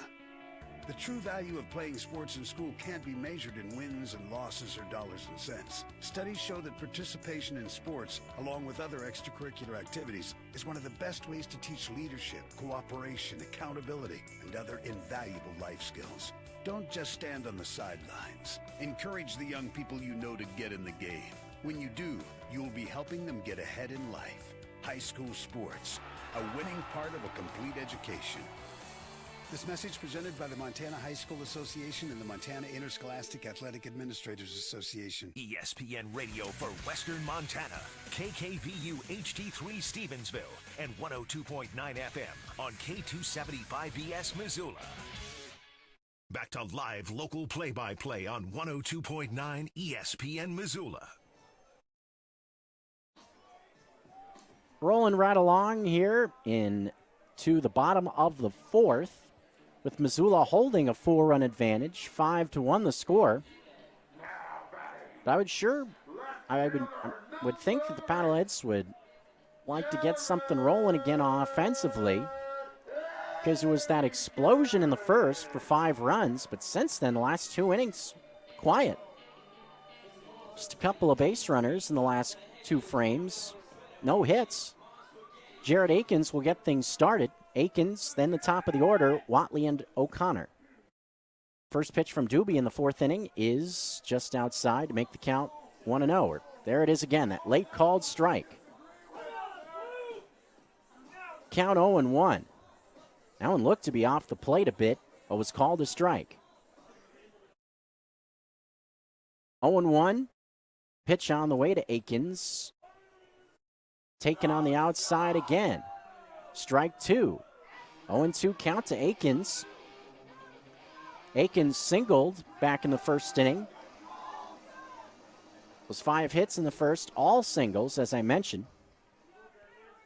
Akins trailing this one now 0-2, though. Pitch from Doobie on the way is a ball lifted into left field. This one's going to get down in front of Olch for Akins' second hit of the evening. Base hit for Akins to lead things off in this half frame. Number 9 hitter, it's always shot in the arm if he gets on in front of the top of the order. And that's exactly what Akins has done, as Kevin Watley will step into the box with a runner on base. Watley actually batted twice in that first inning. 10 batters came to the plate in the frame. A walk and a fly ball out by Watley, so 0-1 so far. Doobie set, checking on Akins a bit, throws. Watley bunts, third base side. Raper lets it go up the line, and it bounces off the third base bag. That's a fair ball. Perfect bunt by Watley. Textbook bunt, literally hit the third base bag. Unreal. Wow. That's the first time I've seen that in a long time. Raper let it go on purpose, knowing that he had zero chance to get Watley at first on that bunt. but just kept on letting it go, thinking it was going to eventually kick foul. It just never did. It just stayed right on that foul line and hits the third base bag and stays fair. Watley picks up the bunt hit. There are 2 on and nobody out for McLean O'Connor. First pitch to him is low for ball 1. So Missoula sees the 1 run dropped off their lead in the last half inning, looking to get it right back with a couple of runners on base, with the good part of the order coming up right after O'Connor. Not that O'Connor's any slouch himself at the plate, obviously. 1-0 pitch is in the dirt, blocked by Pacheco. Makes the count 2-0. That wasn't the easiest one to block in the world either. Had to move a bit towards the first base line, kind of backhanded it. Kind of bounced in front of him in an awkward spot, kind of an in-between hop as well. 2-ball, no strike count to McLean O'Connor with nobody out. 2 runners on. Paddleheads lead by 4, looking for more. 2-0 delivery is inside, almost hits O'Connor to make the count 3-0. O'Connor's already been hit by a pitch once in this game. He was hit by a pitch to start things off in the second inning. Also hit a pop-up to Tristan Peterson at first. He's 0 for 1 overall. Count 3-0 now to O'Connor, though, with 2 runners on already at first and second. Pitch on the way, 3-0 is a sky-high fly ball. Straightaway left field. This ball is way back there, and it is gone. McLean O'Connor unloads for the second time in this series. A 3-run homer, and the Paddleheads add to their advantage. It is now 7-1. Second home run of the year for O'Connor. That was a towering, majestic blast into straightaway left. Man, that was a shot off the bat of O'Connor. Struggling with math again. It's 8-1. Said 7, 8-1. On that 3-run shot. Second time O'Connor's hit a 3-run home run in the series. That's going to be it for Doobie on the mound, as Jim Riggleman is going to make a change. But the big swing for O'Connor gives the Paddleheads a 7-run advantage. Pitching change taking place. We'll come back with more action from the yard after this.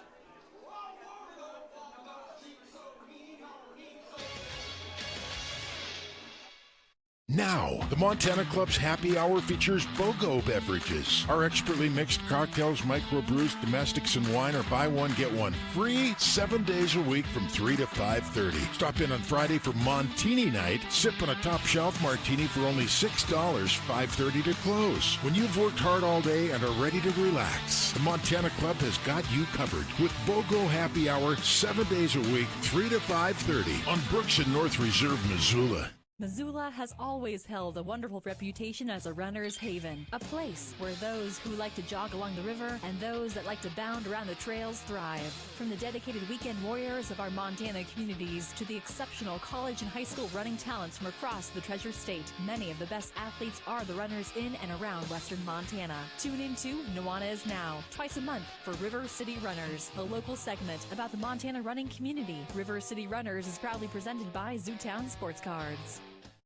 Help raise money for the Garden City's high school golf programs and have a blast playing a round of golf at the Missoula Country Club while you contribute to a great cause. On Monday, June 13th, MCC is hosting the annual Skip Kapravica Golf Tournament. For $80 per player and $320 per team, you and your squad will get an 18-hole scramble, lunch, and a chance to win a ton of great prizes. Help raise money for the golf programs at Big Sky, Hellgate, Sentinel, and Loyola by playing in the annual Skip Kapravica Tournament at the Missoula Country Club Monday, June 13th. We now return to Paddlehead Play-by-Play on ESPN Radio. Back in to the action. Missoula, Montana, Allegiance Field, Ogren Park. Game 3 of a 3-game series. Paddleheads and Mustangs. The offense rolling here in the first 4 innings for Missoula. 8 runs and 7 hits on the board. McLean O'Connor, the big jolt in this half inning, a 3-run blast. And that leads to Jim Riggleman making a change here in this half inning. And coming into the action, facing the Paddleheads for the first time this year, 25-year-old right-hander Foster Pace. Texas native, Flower Mound, Texas, was added to the Billings roster after the opening series of the season. Pace signed a contract with the Mustangs on June 3rd of this year. Does have professional experience, pitched in the Pecos League last year, pitching with the Colorado Springs Snow Sox. Made every appearance just about on the mound in the Pecos as a starting pitcher. Made 10 appearances overall, 9 of those stints starts. 7-1 record with a 5.90 ERA. Good strikeout to walk ratio as well for Pace. Only 14 walks in 61 innings. Cam Thompson will be the batter now with the bases empty. First pitch to Thompson on the way is low. They do appeal to third. No swing from Thompson, so the count 1-0. So the first 4 innings, it's been runs in bunches for this Paddlehead offense. 5 in the first, now 3 so far in this, the 4th inning. 1-0 count to Thompson. It was something they did well numerous times last year as well. These big innings together. The 1-0 pitch on the way to Thompson is just a bit high to make the count 2-0.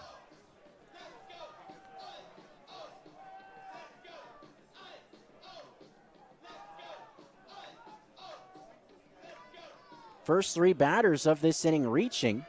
See those 3 runs come in. Base hit for Akins to start it, the bunt single from Watley, and then the 3-run shot by O'Connor. 2-0 pitch to Thompson is a late called strike on the outside corner. Pitch with some sink on it towards the outer half.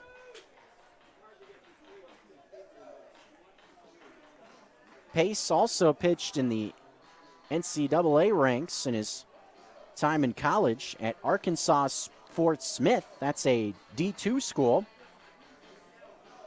2-ball, 1-strike count to Cam Thompson. Sparks to follow in the frame as Pace kicks and throws. This one a swing and a miss. Fastball up above the belt. Thompson now in a 2-2 count.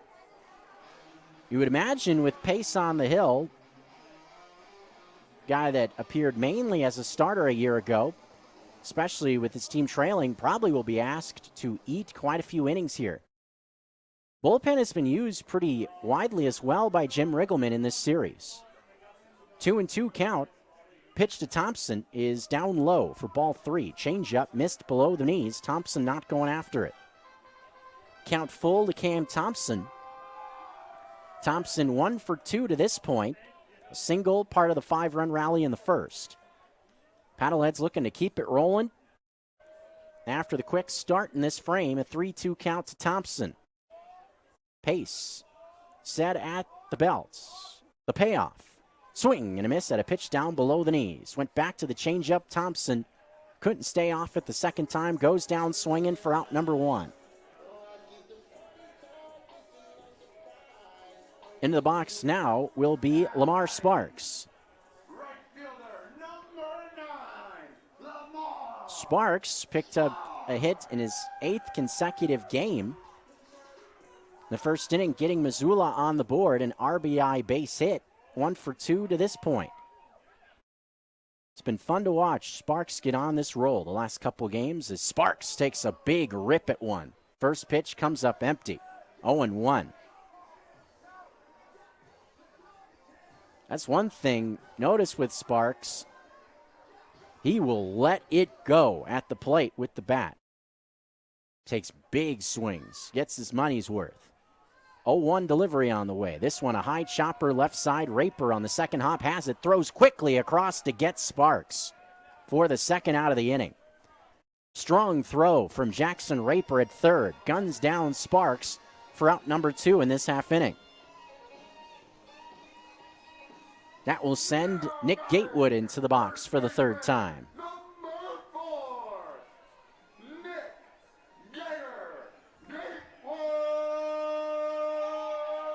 Gatewood picked up an RBI in his first at-bat, an RBI single, his 12th of the year. Second on the team in that category, RBIs. First pitch to Gatewood is bounced foul on the first base side. Gatewood trails Lamar Sparks in RBIs, the team leader in RBIs and batting average coming into tonight. Sparks with 15 RBIs compared to 12 for Gatewood, as I just mentioned. Count 0-1. The pitch to Gator. Swing and a miss. Pitch on the outer half quickly, 0-2. Gatewood tonight is 1 for 2. The RBI single I mentioned struck out swinging against Doobie in the second to end the second. 0-2 here. Pitch on the way is just off the plate. Makes the count a ball and 2 strikes. Mention the leads for the Vibes and the Range Riders over the Chuckers and Voyagers in other Northern Division action. One game has gone final as Gatewood swings and misses, and the pitch on the inside portion goes down on strikes, and that will end the 4th inning. But Missoula strikes in this half frame thanks to McLean O'Connor. A 3-run blast extends the Paddleheads' advantage. It is now an 8-1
feel often, and it's a tough one to really see at times. Klein in the on-deck circle for Billings. The 1-2 on the way. Breaking ball. Just misses the outside corner. Croson kind of started walking towards the dugout on the third base side, but the eyes of the home plate umpire was just a bit above the belt. Count now, 2 balls and 2 strikes to Jalen Garcia, with Taylor at second in an 8-1 game. Missoula out in front. The 2-2 is swung on and missed. Pitch on in the dirt. Perez will throw to first to complete the strikeout, and that is the final out of the inning. Out number 3, Croson strands a runner at second. Solid outing for the left-hander. Just 1 run, 2 hits through 5 innings. Paddleheads have a 7-run advantage. 8-1 the score on 102.9 ESPN and GoPaddleheads.com.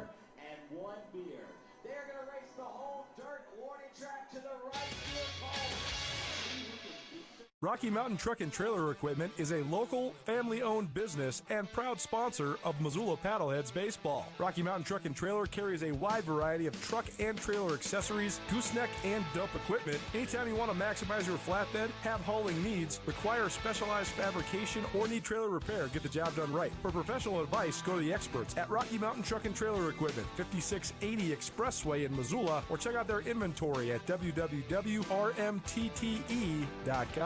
Celebrate Anaconda Pride this Sunday from 11 a.m. till 5 p.m. at Anaconda Commons. Food, music, art, and more all day this Sunday. Live music starting at 11:30 with Jack Keith, Mercy Steele, and Lindsay Jordan. Kids activities, art vendors, and statewide organizations showcasing their work. At 8 p.m. at the Washoe Theater, enjoy an 18 and over drag show with drink specials and music.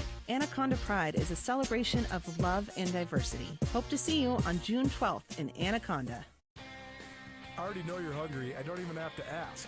I'm always hungry too. So then it should come as no surprise that each and every week on my daily radio show, Nuanez Now, we're giving away all the great things for you to eat. Whether it's gift cards to Taglieri Deli, wings from the Desperado Sports Tavern and Grill, or a sandwich and a 6-pack from Warden's Market, tune in to Nuanez Now from 4 to 6 each weekday on 102.9 ESPN Radio for your chance to fill your belly. You're listening to Paddlehead Baseball, ESPN Missoula. Will be Keaton Greenwald stepping into the box to begin this half inning. Missoula cruising along, leading by 7. This action begins here in the bottom of the 5th. We're at this point, due to just about an hour and a half rain delay, as it ended up being. Hasn't been much rain, if any. Saw a couple of showers in the last half. What a nice outing for the left-hander Croson through 5 innings. This night is over. Maybe, as we're seeing, a right-hander looks like that's Alexander getting loose down the left field line for Missoula. And indeed, that's who it is, Nathan Alexander. Big, tall right-hander. 0-1 pitch to Greenwald on the way. It's a strike on the outside corner to make the count 0-2. Greenwald's been on base once, walked, struck out looking. His last time, 0 for 1. Anders Green to follow, and then Henderson Perez. 6, 7, 8 spots in the paddlehead order. 0-2 on the way. Down low, makes the count a ball and 2 strikes. 8 runs on 7 hits for Missoula, 1 run on just 2 hits to this point for Billings. Offensive struggles in this series continue. 1-2. Greenwald waits. Pitch on its way. This one a ground ball left side, gets a tough hop, but Raper has it. Throws on to first, gloved by Peterson for out number 1. Nicely done by Jackson Raper at third base. Handled that tough in-between hop, kind of got a funky hop right at the last second. Sometimes you'll see a corner infielder get handcuffed with a play like that. Kind of unable to get it cleanly. But Raper was able to stick with it. This game especially, Raper has shown off the arm strength as well at third. He's got a rocket over there. One out, base is empty. Here's Anders Green. Switch hitter hitting from the left side in this at-bat. First pitch is fouled away. Strike one, 0-1.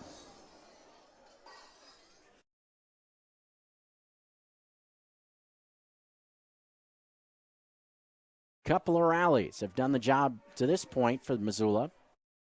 0-1. Green waits. He's got one hit tonight. The pitch, a breaking ball, curve ball. Finds the out inside part of the plate.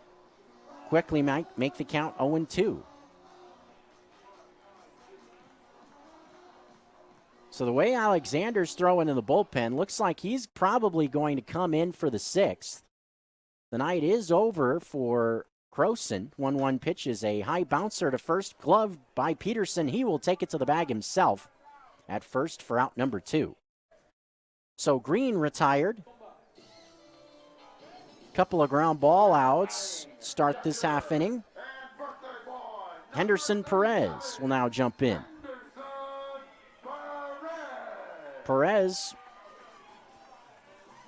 an RBI. Mentioned this is Perez's birthday. I don't think an RBI groundout's a good enough birthday gift. I think he needs to give himself something a little bit better. We'll see if he can do that in this AB.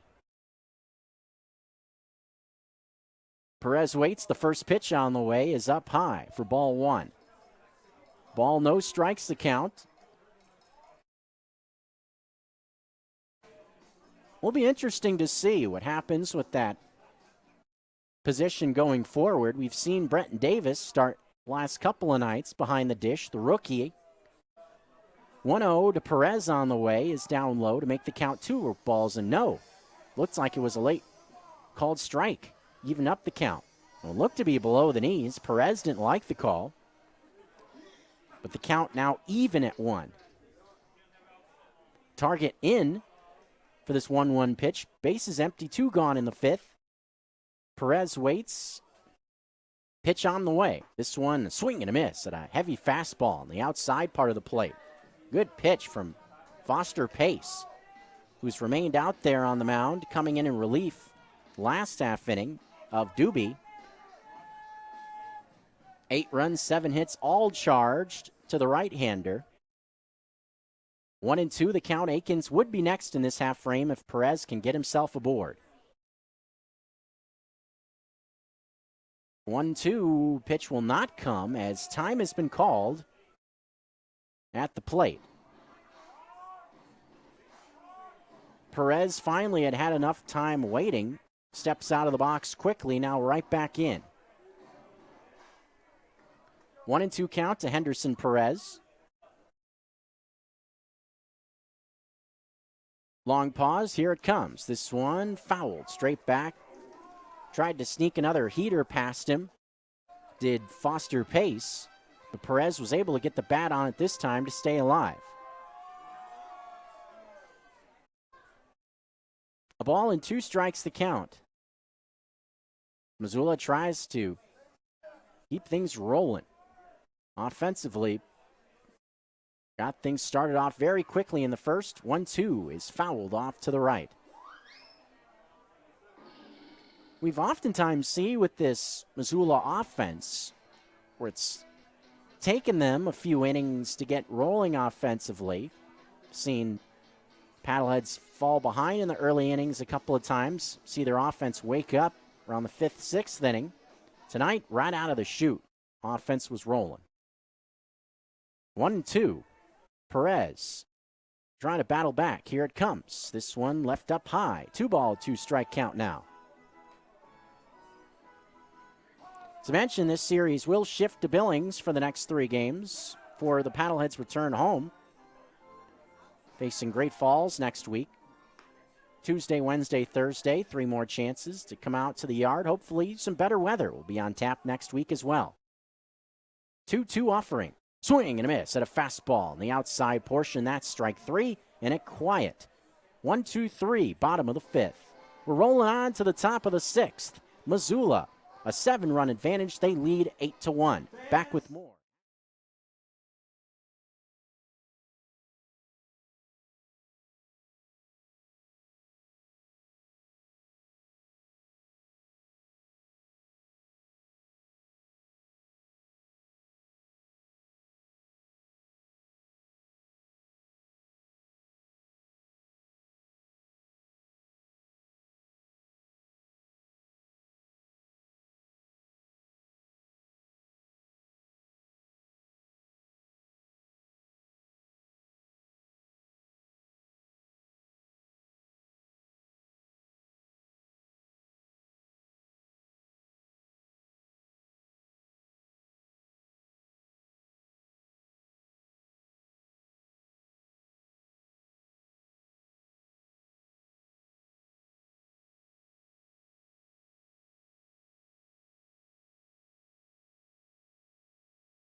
Peterson this half inning, 3-4-5, heart of the Billings order. 1-2 pitch coming to Klein. This one a high fly ball down the left field line. This one's got some hook to it and carry. This ball is foul. Had home run distance going down the left field line, but did not stay fair. So the count, a ball and 2 strikes. Everybody is getting in on the act with the Brew Fest at the ballpark. Wasn't just the breweries pouring beer. Apparently, in between innings, we found out Paxton, the paddlehead, tried his hand at brewing his own beer. Uh-oh. 1-2 pitch to Klein on the way is a half swing and a miss at a pitch in the dirt. Looks foolish. Perez throws to first, completes the strikeout as Klein goes down for out number 1. Hitless, or no. Klein now 1 for 3 in the game. He did pick up a hit. He had that slow roller on the first base side. But Klein kept off the bases. Leadoff man sent back to the dugout as Gabe Wirtz will now get a shot.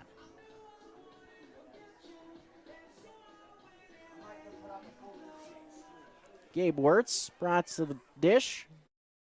Mock walkout music comes from Train. First pitch on the way to Wirtz is a called strike, 0-1. Me being a Northern California guy, I'll take hearing some Train. Train, the band from Northern California. Seen them sing national anthems at Giants games a few times. A 1 pitch to Wirtz. Check swing, fastball, misses the outside part of the plate.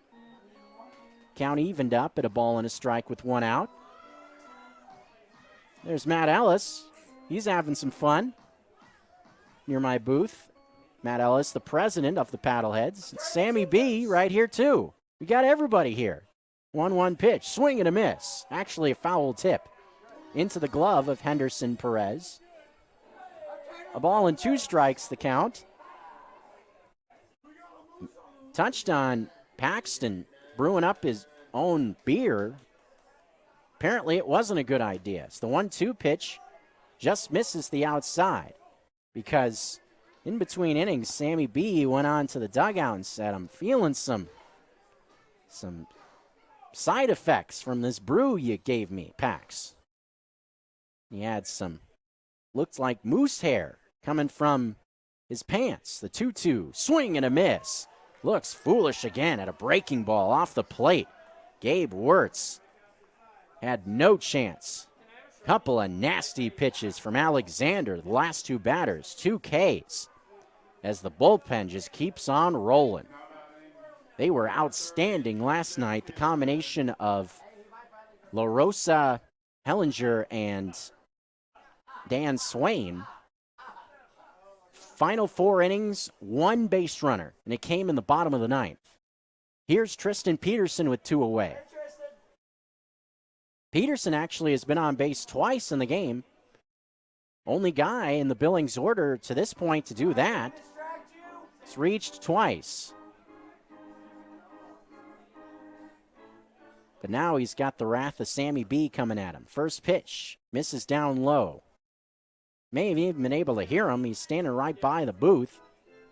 He just yelled out, hey, Tristan, I'm going to distract you. See if it works. 1-0 pitch to Peterson. Taken outside for ball 2. 2-ball, no strike count. 8-1 advantage for the Missoula Paddleheads here in the top of the 6th. 2 outs, bases empty.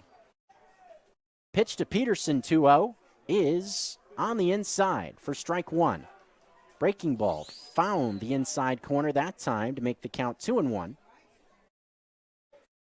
Mentioned Dealer Park being a cool ballpark to visit on the road. The 2-1 is a ground ball left side to the glove of Watley, who will throw on to first in time to get Peterson. A quick 1-2-3 inning for Alexander. Paddleheads cruising along. They lead by 7, 8-1 the score as we head to the peanut inning, the bottom of the 6th.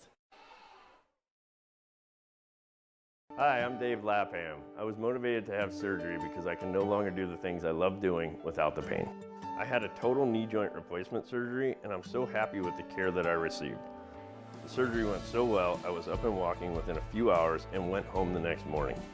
I would recommend Missoula Bone and Joint to anybody who wants to keep being active without the constant pain. I loved having surgery at an outpatient setting so I could recover at home, and I can't wait to get back to my outdoor activities.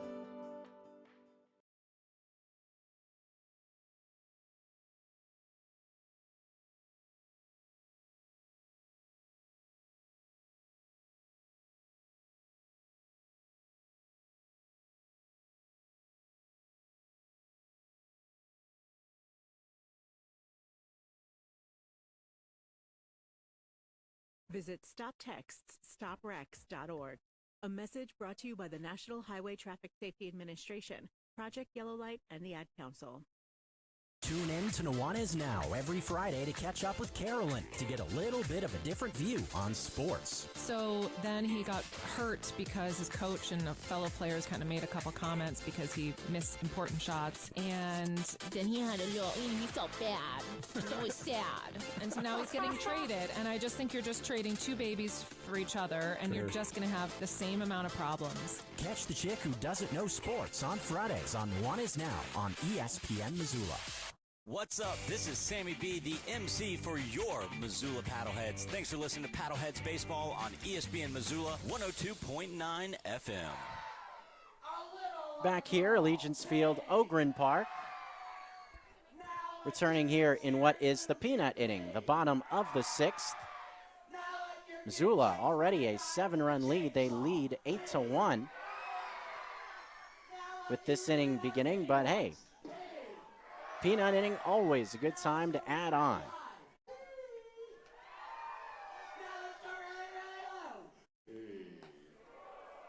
And I'm sure the way this set of games has gone for Billings, I'm sure that they've had just about enough of the peanut inning at this point. Will be Jared Akins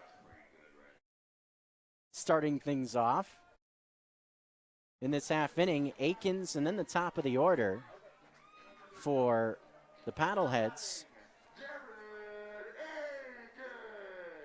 So Akins, Watley, and then O'Connor in this half frame. As we roll deep into the night on a Friday. Had a couple of late nights. New pitcher has come on as well for Billings for this half inning. Nico Pacheco goes out right away before even lefty has a chance to throw a pitch. Southpaw on the hill is Jake Barnett, or Brett Barnett, pardon me. Second appearance for Barnett in this series. Tall, lanky left-hander on the mound out of Indiana, or Iowa rather. Akins waits for the first pitch in this lefty-lefty matchup. Here it comes. This one lifted foul. Left side, 0-1.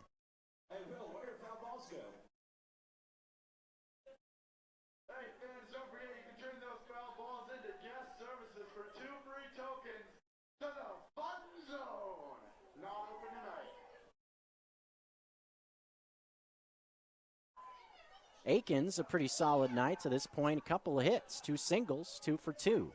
The 0-1 on the way is below the knees. Evens the count at a ball and 1 strike. 7 hits to this point for Missoula. All the runs have come in a cluster with 5 in the first and 3 in the fourth. 1-1 count to Akins. As Barnett throws, this one is low for ball 2. 2-ball, 1 strike count. You can tell what Sammy B wants. He wants some peanuts. I don't even want to try to get that high pitch of a voice. 2-1 to Akins. Here it comes. This one way outside makes the count 3 balls and 1 strike.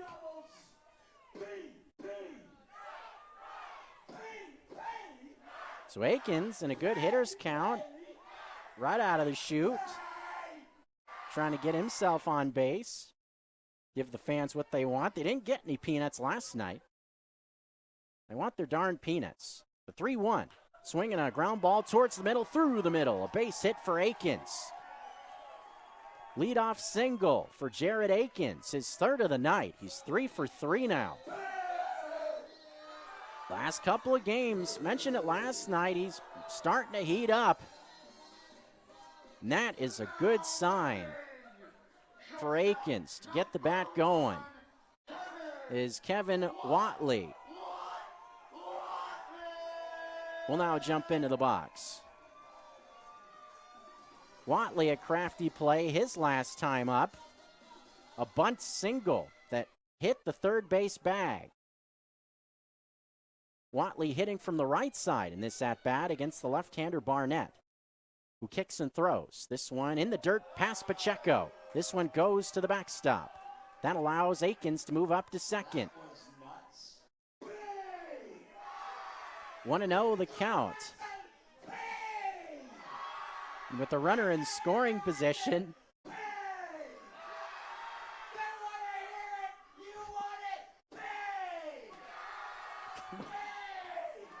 oh my word. What am I supposed to do with all that going on in front of me? Sammy B is just on one tonight with the peanut inning. Wow. Woof. 1-0 pitch to Watley is low. Almost gets away from Pacheco. Count 2-0. That's the thing. If the Paddleheads score in this inning with, of course, Sammy B always gives some energy, but tonight, I don't know if it's because it's a little later than normal. Maybe it's because he had a problem with Paxton's beer, the side effects, but he is going nuts. Pun intended. In the peanut inning, 2-0.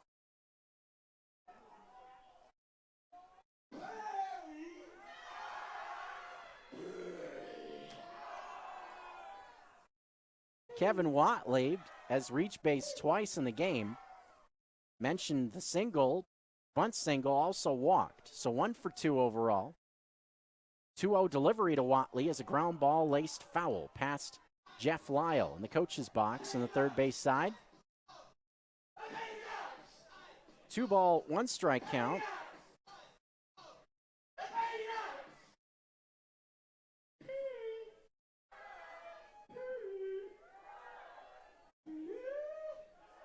Two and 1 to Kevin Watley with McLean O'Connor waiting in the on-deck circle. Missoula a 7-run advantage, looking for more. Give the fans some peanuts. 2-1 pitch is cut on and missed by Watley. Pitch on the outer half evens up the count at 2 balls and 2 strikes.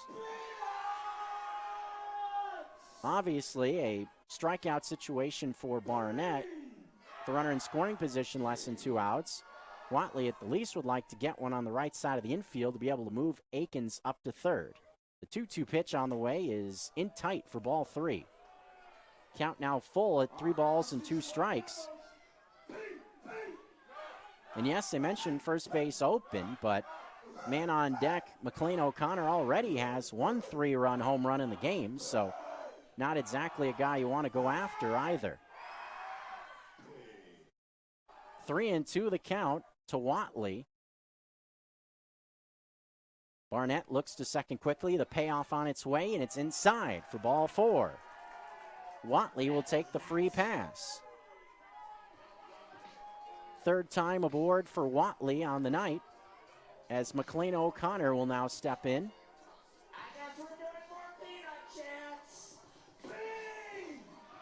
Jim Riggleman, manager, headed out to the mound now.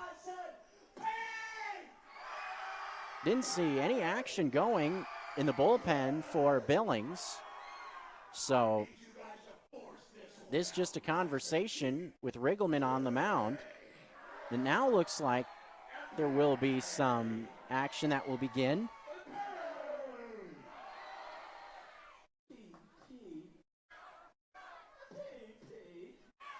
And Riggleman will now exit stage right after that conference. While the conference started, some bullpen action got going. I'm sure Jim Riggleman would rather not use too many relievers. Mentioned the bullpen has been used pretty widely these first couple games. Don't want to burn your bullpen out too much, especially you'll be facing the same club this weekend as well. McLean O'Connor steps in. The first pitch to him is inside for ball one. So this inning begins in a pretty similar way to what the fourth did, with Akins and Watley getting on base in front of McLean O'Connor.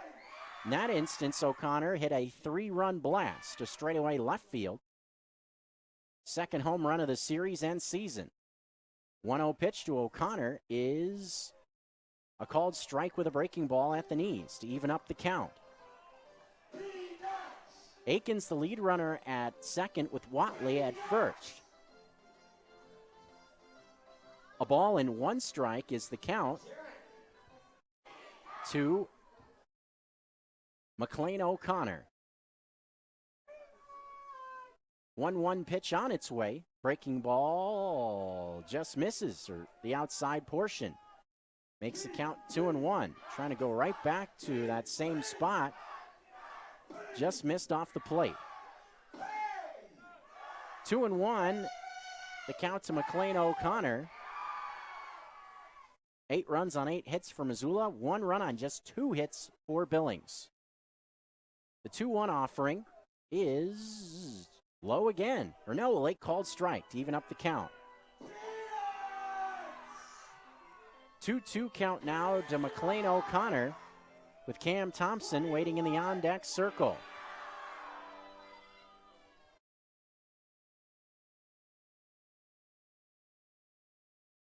Fans waiting for a shot at peanuts. Will O'Connor give it to him? The pitch is upstairs for ball 3. 3-ball, 2-strike count. Barnett now in danger, walking the second batter of this inning, and also loading up the bases with nobody out in the frame.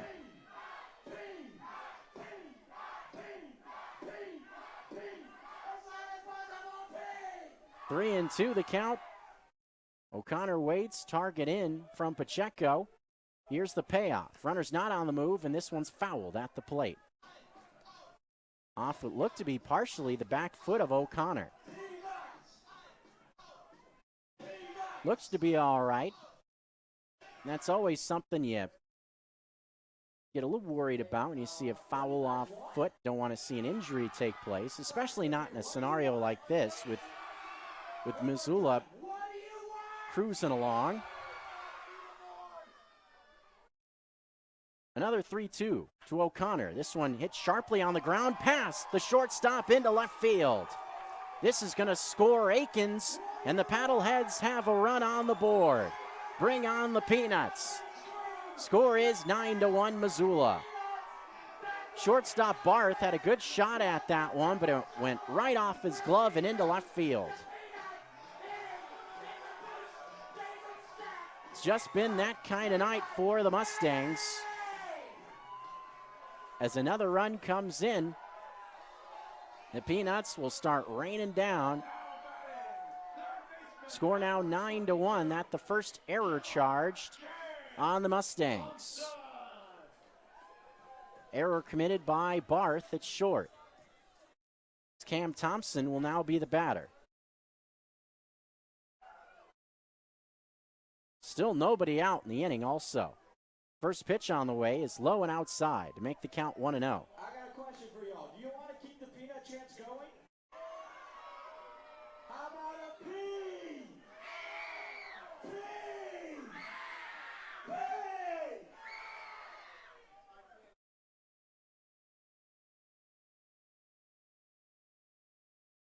Thompson waiting on the 1-0. Here it comes. This one below the knees. Pacheco throw down to second base. Watley's safe on a dive. Back into second. So Pacheco almost able to gun down Kevin Watley, the lead runner. But Watley able to beat the throw just narrowly. That was a bullet down to second base by Pacheco. As loud as possible, please.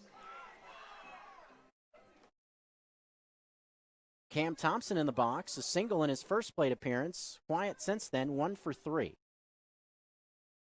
The 2-0 pitch on its way, low and off the plate to make the count 3 balls and no strikes. This inning has just gone wrong from the start for Billings. A single and a walk started it, then the error by the shortstop, Barth. Still 2 runners on and nobody out. Thompson in the driver's seat ahead 2-0. The pitch is fouled off to the left a bit. 2-1 now count to Cam Thompson.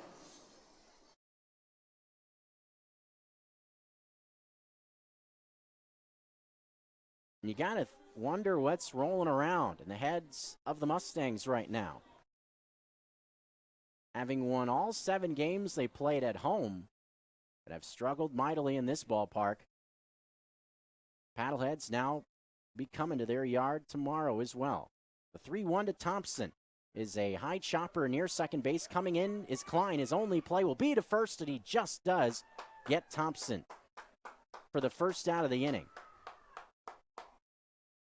So not an opportunity to get a double play on that slow, high-hopping ground ball to second. Both runners move up to second and third as well on the play in front of Lamar Sparks. Sparks already with 1 RBI in the ball game. An RBI single back in the first. He's 1 for 3. Chance for more RBIs here with runners on at first and second. First pitch to Sparks is a fastball that is a called strike. 0-1 the count. Fastball with a little bit of sink from Barnett. Finds the lower part of the zone. Jumps ahead 0-1. Runner at third is Watley. Pitch on the way. 0-1 is outside. Evens up the count. Watley at third. McLean O'Connor at second base. Run came in to score in this inning on the error by Barth at short. Paddleheads now lead by 8. 9-1 the score. 1-1 the count to Sparks. Here it comes. This one fouled straight back. Makes the count a ball and 2 strikes. Nick Gatewood waiting next for Missoula in the on-deck circle. After a relatively quiet last night for both offenses, Missoula rolling here on this Friday night. Really, you've seen it from numerous different parts of the order also. 1-2 pitch on the way to Sparks is hit high in the air. Pretty shallow center field. Coming in on it a bit is Garcia. He makes the play.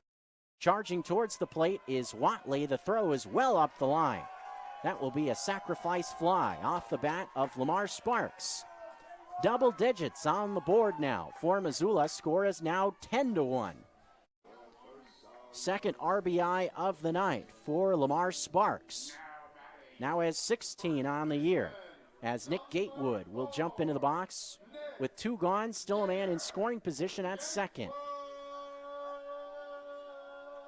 Thought maybe we'd see a play at the plate with that ball hit not into too deep center, but the throw from Garcia was well up the line. Didn't give Pacheco a chance. Gatewood in the box, also an RBI in the game, an RBI base hit. First pitch on the way to Gatewood is low and outside for ball 1. Since the RBI base hit, a pair of strikeouts for Gator, so 1 for 3 on the night. Of all the beer-themed intro photos up on the big board tonight, one for Gatewood definitely fits him the best. 1-0 pitch is a chopper towards Klein at second on the second hop. He's got it, throws to first in time to retire the side. But Missoula does get 2 more runs on the board. Score is 10-1 as we head towards the top of the 7th here on a Friday night at Allegiance Field.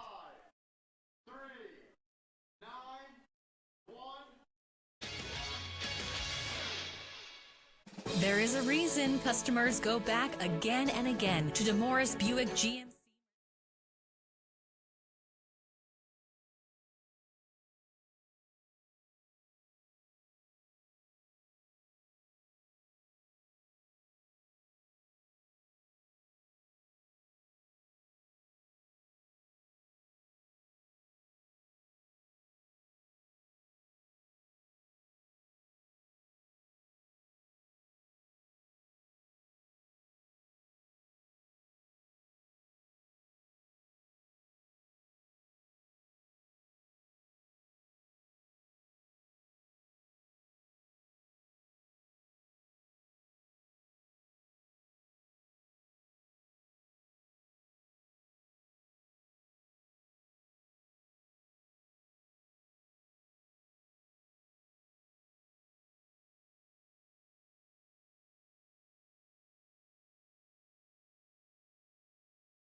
Back in here, Allegiance Field, Ogren Park.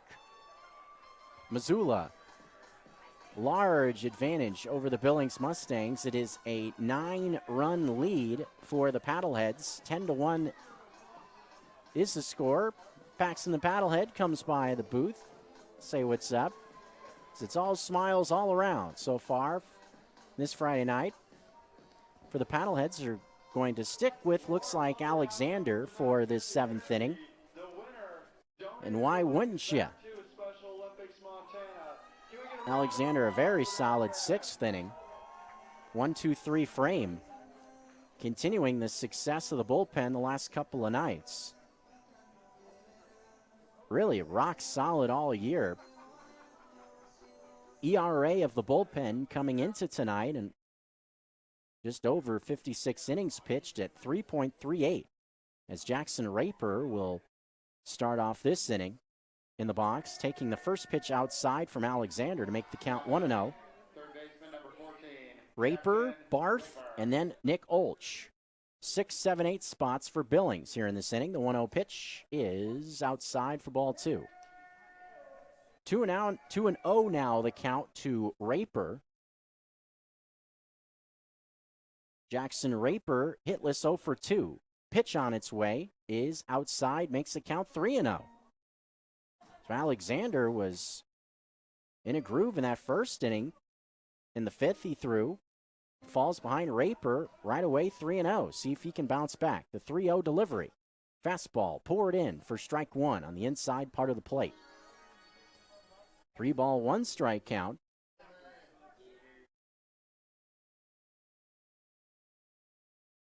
Alexander looking right in at Perez.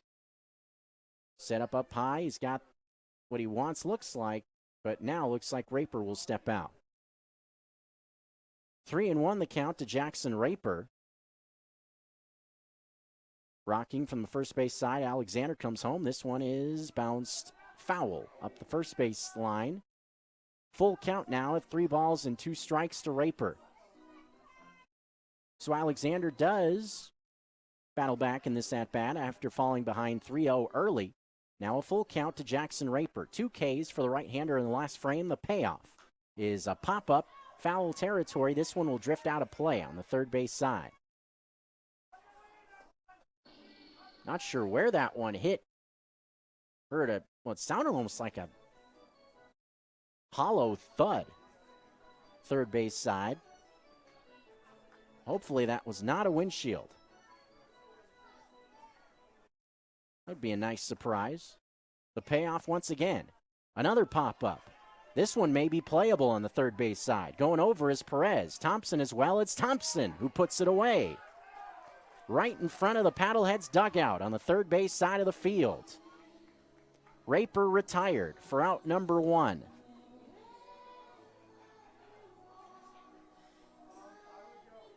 That will send Jordan Barth, shortstop, into the box.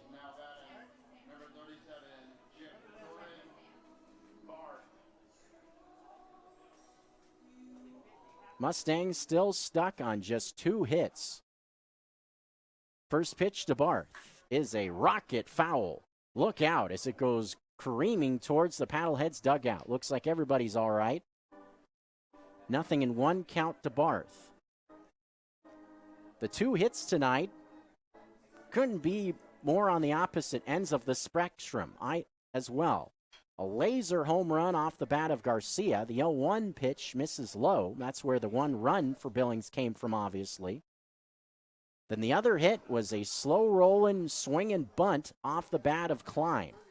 That's been it. Couple of walks issued as well.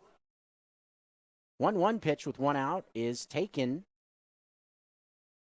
for a ball down low. 2-ball, 1 strike count to Jordan Barth, who has never been on base to this point, 0 for 2. Hit a fly ball to Greenwald his last time. 2-1 pitch, breaking ball. Finds the inside corner for strike 2. Good pitch there from Alexander. Tight break right at the knees on the inside. 2-2. Barth waits. Olch to follow. Here comes the 2-2 pitch. Swing and a foul right at the plate. Fastball up and away. Barth goes after it, just was able to get the tip of the bat on it.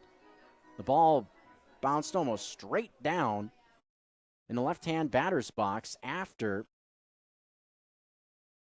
made contact. So we'll see another 2-2 pitch to Jordan Barth.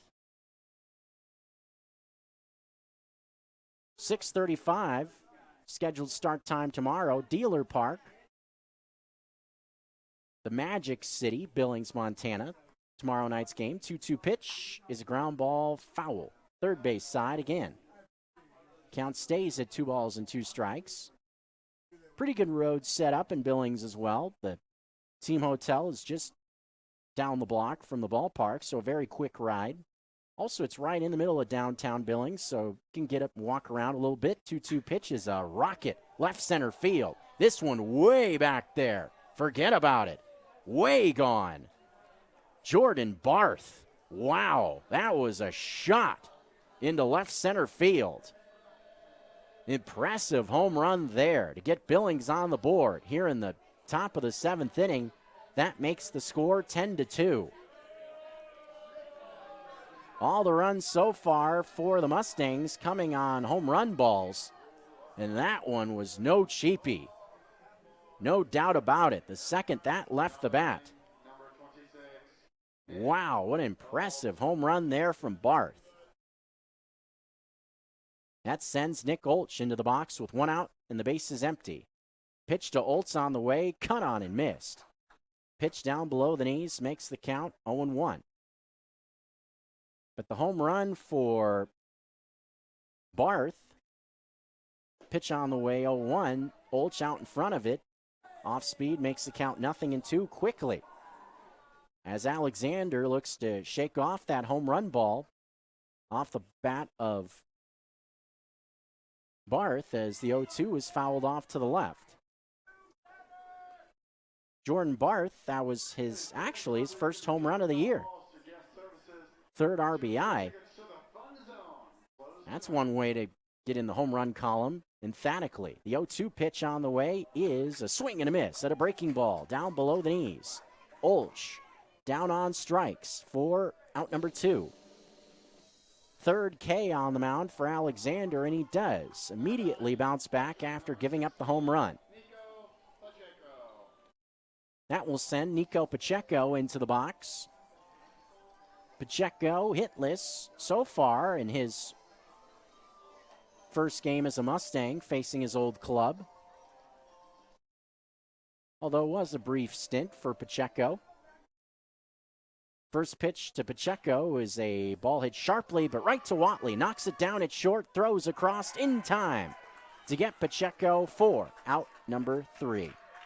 The solo home run from Jordan Barth, but that's it in this half inning for Billings.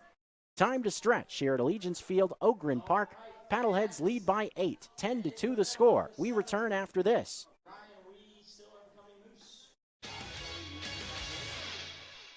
At Western Cider, it's all about great cider, good times, and community. As the official cider of the Paddleheads, Western Cider has a game day deal that can't be beat. Stop by the tasting room on any home game day. Show your game ticket, buy one cider, and get one free. Kick back and enjoy a cheese or charcuterie plate with your cider. Then take a quick walk over the California Street Bridge to cheer on the Paddleheads. Western Cider, 501 North California Street, open 4 to 8 Monday through Thursday, and noon to 8 Friday through Sunday.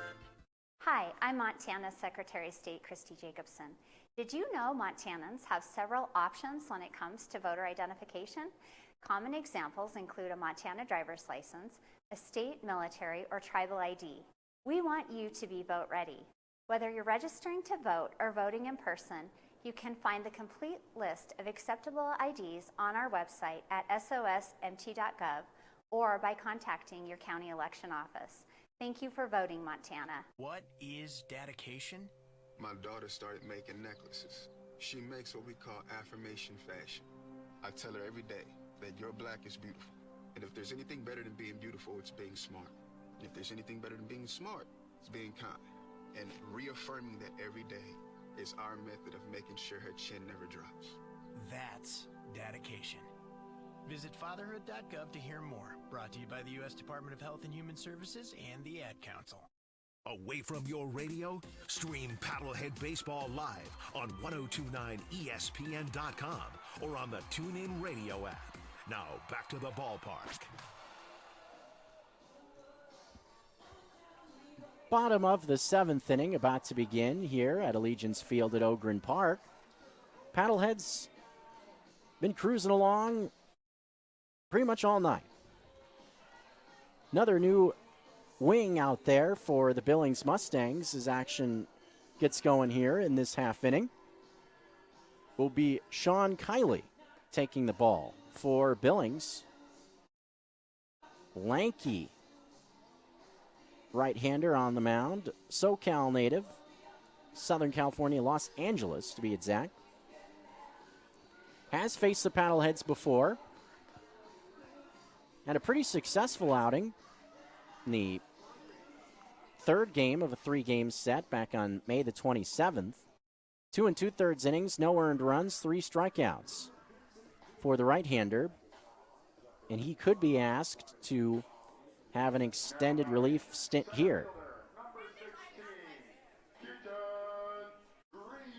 Keaton Greenwald will start this half inning off for Missoula.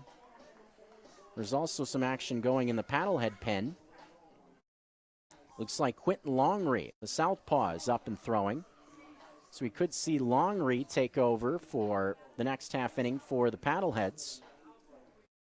We've seen Longree throw 2-inning stints as well out of the pen. So it could be that Longree is asked to finish things up the last couple innings. Just have to wait and see what Michael Schlack has in mind. Could also be an instance where Schlack wants to get him an inning of work and then maybe go to a position player for the final inning. Greenwald, Anders Green, and then Perez in this half frame. First pitch on the way is swung on and missed by Greenwald, chasing a fastball off the plate away from Kiley.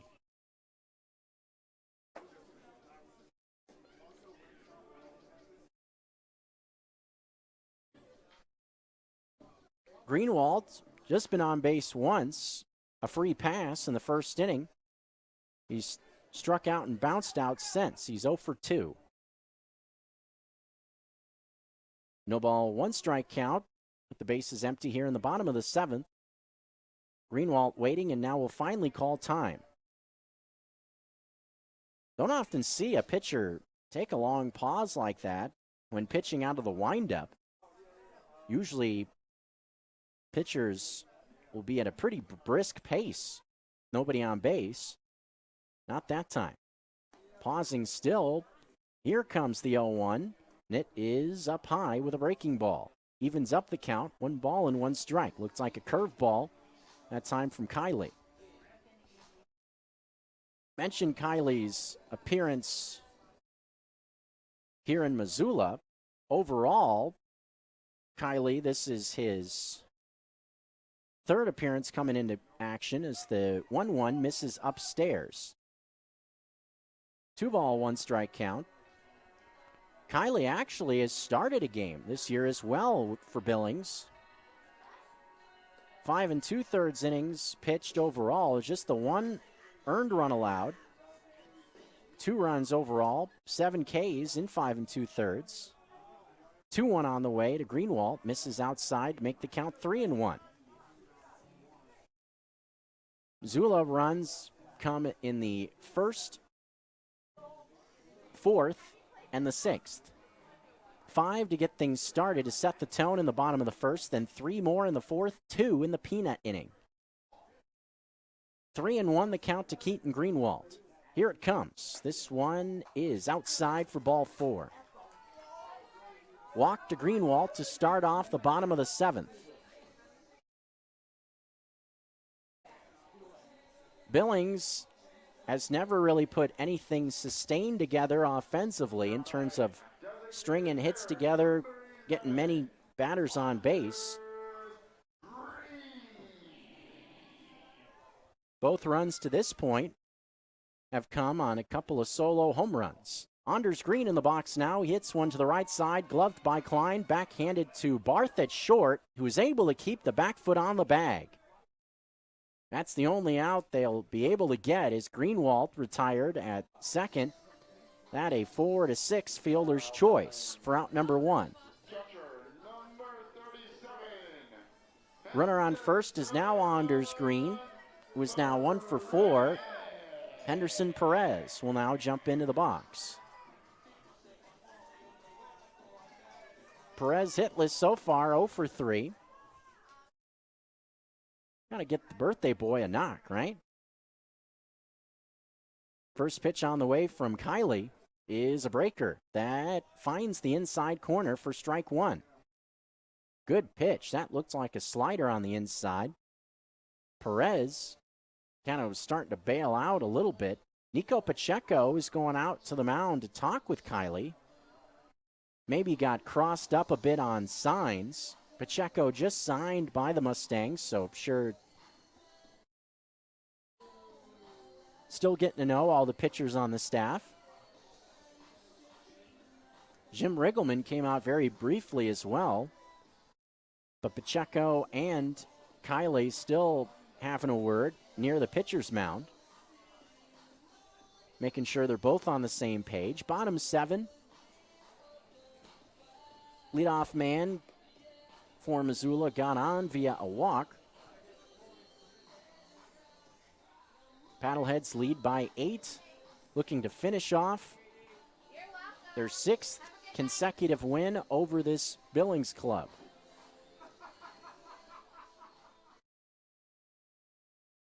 Oh, 1 the count to Perez. Green, fair size lead at first. The pitch to Perez is fouled straight back. Fastball on the outer half. Count now quickly, 0-2 on Perez. Jared Akins, wait to swing it next. He will do so in this inning, barring a double play. He's had a very nice night at the plate offensively. 0-2 the count to Henderson Perez. Here it comes. This one fouled away off to the right again. Drifting over the top of the concession area on the first base side. Concourses were busy tonight. The Brewfest taking place, one of those nights where you leave the booth area and try to get to the clubhouse or anywhere on the concourse. You got people all over the place. It's like a maze. You like nights like that? No. You get a lot of people at the yard having fun. Going through the rain, the cold. The 0-2 pitch is down low for ball 1. Didn't deter these fans. Heck no. What's a little drizzly rain gonna do? Gonna ruin the vibe for a beer fest? Nuh-uh. Went on as planned. And all in all, successful night. On and off the field, I guess you could say. 1-2 pitch on the way is a base hit to right field. There's the base knock for the birthday boy, Henderson Perez. His first hit of the night puts runners on at first and second. Sharply hit through the right side. Good situational at bat as well, with the middle infield shifted towards that second base bag. So oftentimes you'll see batter try to attack that right side of the infield, something that Brandon Riley does exceptionally well at the plate. Very good situational hitter. Jared Akins will now be the batter. Couple of runners on and one out. Missoula already in double digits run-wise, looking to add on for good measure here in the bottom of the seventh. Potentially good opportunity to do so with Akins in the box. First pitch to him is outside for ball one. 1 ball, no strike count. 3 hits for the Mustangs, 2 of them home runs tonight. That has been all to this point. 9 hits for Missoula, 10 runs on the board, an 8-run advantage here in the bottom of the seventh. 1-0 on the way to Akins is a late called strike with a breaking ball. Evens up the count at 1 ball and 1 strike. Curveball was right on the edge of the top part of the zone. Wasn't sure if that one was going to be given or not. 1-1 on the way. Swing and a miss. Off-speed pitch off the plate. Akins, a big rip, but was out in front of it. Count now 1 ball and 2 strikes with 1 out. Was just a hair off the plate away as it looked from up here. Lineup flips back up to the top. Next, Watley in the on-deck circle.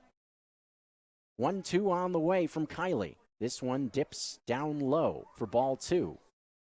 2 ball, 2 strike count. Kiley again going off speed, hoping Akins would chase that one out of the zone. Not that time. Even count at 2. Perez, the runner at first, with Anders Green at second. 2-2 the count to Jared Akins. Pitch from Kiley coming. Way inside, look out. Fastball, almost got him. 3-2 the count now as Akins did everything he could to bail out of the way of that one. Almost didn't matter. I thought, quite honestly, that it caught his left elbow. But it must have just missed it. We'll see a 3-2, the payoff on the way. Breaking ball, ripped foul on the first base side. That was a mistake from Kiley. That was a curveball that didn't do much of anything, just kind of hung up there at the belt, right on a silver platter for Akins. He ripped it, but just couldn't quite straighten it out. 3-2 the count to Jared Akins. First baseman Peterson playing right behind the runner Perez on the bag, and the 2-2 is low. Or no, that was the 3-2 pitch, so that is ball 4 to Akins. That's going to fill up the bags with 1 out, and that will send Kevin Watley into the box. That's going to warrant a mound visit in this situation, as time has been called. No action going in the Billings bullpen, so this is just a conversation on the hill. The whole infield, or most of it, is going to go out for this talk. Pitching coach David Peterson is out for the Mustangs to have a word with Kiley. It has been an adventure on the mound for Billings tonight. Looks like we may see a pinch hitter as well if Watley does not roll into a double play to end the inning. Looks like in place of McLean O'Connor, looks like Brandon Boning has grabbed a bat and will pinch hit for O'Connor. And that makes sense with O'Connor just coming off the inactive list to start this week. Paddleheads don't want to push him too much. Still want to take a conservative approach, especially in the early going of this 2022 season. O'Connor, obviously, an important part of the Paddleheads this season. First pitch to Kevin Watley, hits him on the inside part of the plate. That's going to drive in a run. Watley, a long look at Kiley as well. Uh-oh. Henderson Perez scores from third. That a hit batsman. Fastball up and in. Watley didn't like it. With the big advantage for Missoula. Want to keep an eye on that. This is a type of scenario where you could see some emotions start to boil over. And frustration from the Billings side. But a run in for Missoula. The score now 11-2. The hit batsman seeing a run come in to score. Brandon Boning will now get a chance to swing it for the first time. His first at-bat in this 3-game set. Filled in a number of games while McLean O'Connor was on the shelf. This is his 6th game played. First pitch to Boning is a called strike with a heater. Brandon Boning, 3 hits and 11 at-bats to this point. Does have 5 RBIs, so he's made those hits count. Does have 1 extra base hit, a double. RBI chance here with the bases loaded and 1 out. The 0-1 to Boning on the way, a breaking ball that misses up high. Evens up the count at a ball and 1 strike. Perez, the runner at third, Akins at second, with Watley just reached on the hit batsman at first. 1-1 count, bottom 7. Pitch to Boning, 1-1, is cut on and missed. Pitch off the outer half. 1-2 now the count, with Cam Thompson waiting on deck.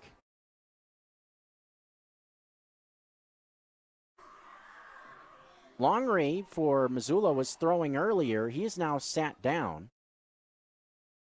1-2 pitch on the way to Boning. Swing and a miss. Fastball couldn't catch up to it on the outside. Down on strikes is Boning for out number 2. Kiley trying to get back into the dugout, allowing the 1 run in this inning. Just still has to go through Cam Thompson, though.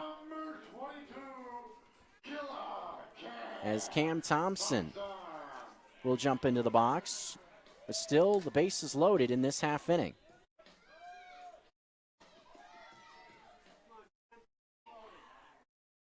Cam Thompson, 1 hit. Came all the way back in the first. Hitless since then. First pitch, missing low and in, ball 1.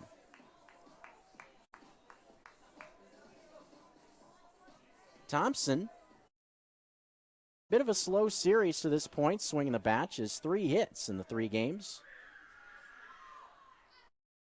Looking to give himself a jolt in the late innings here. The 1-0 is skied foul down the left field line. Count evened up at a ball and a strike.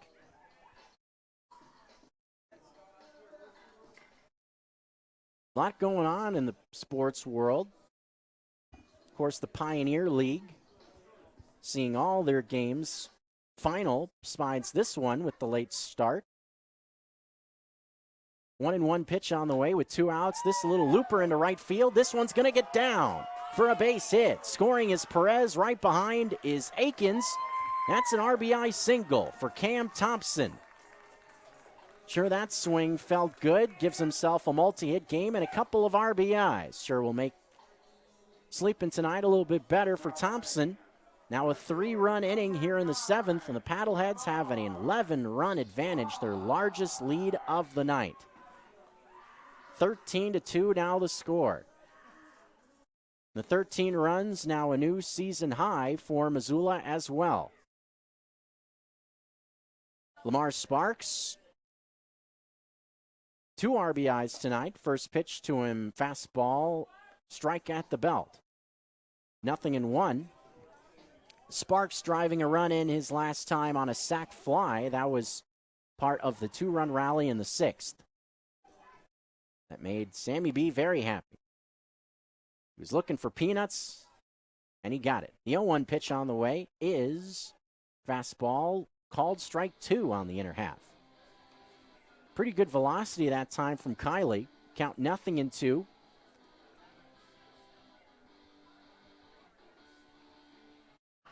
(13-2) advantage for Missoula.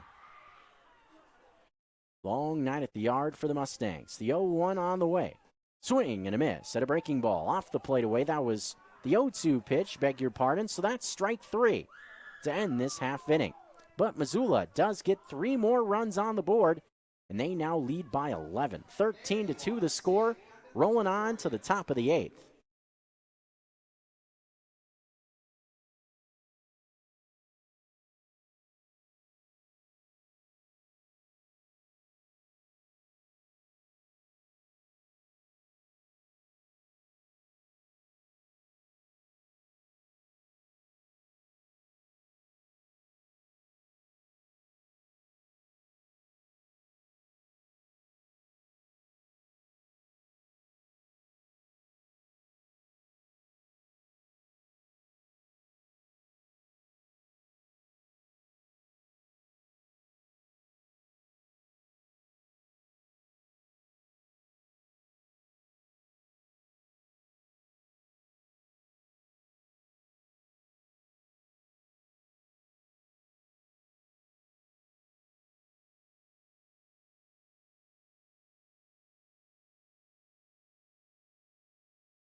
To confirm that.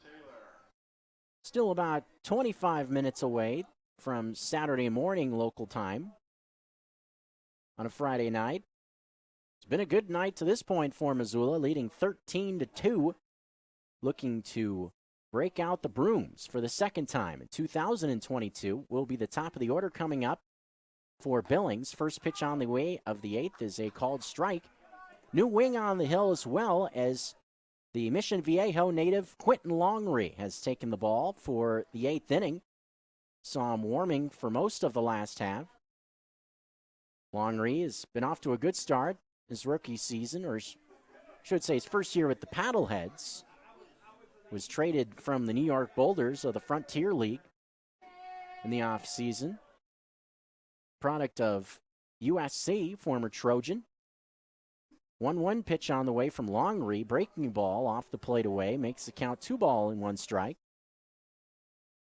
A breaking ball slider has been a good pitch for him so far. 6 2/3 innings for Longery. 9 strikeouts compared to just 1 walk. Had 1 blip on the mat, a subpar outing against the Voyagers last week, but other than that, it's been rock solid. 2-1 pitches in the dirt outside. Makes the count 3-1 to Cruz Taylor. Lefty-lefty matchup here with the left-handed swinging Taylor in the box. Taylor, Garcia, and Klein, the scheduled 3 in this inning. Cruz Taylor's been on once. He walked in the 5th. Otherwise, 0 for 2. Couple of groundouts. 3-1 pitch. Fastball. Swung through and missed. On the outer half, full count now. 3 balls and 2 strikes.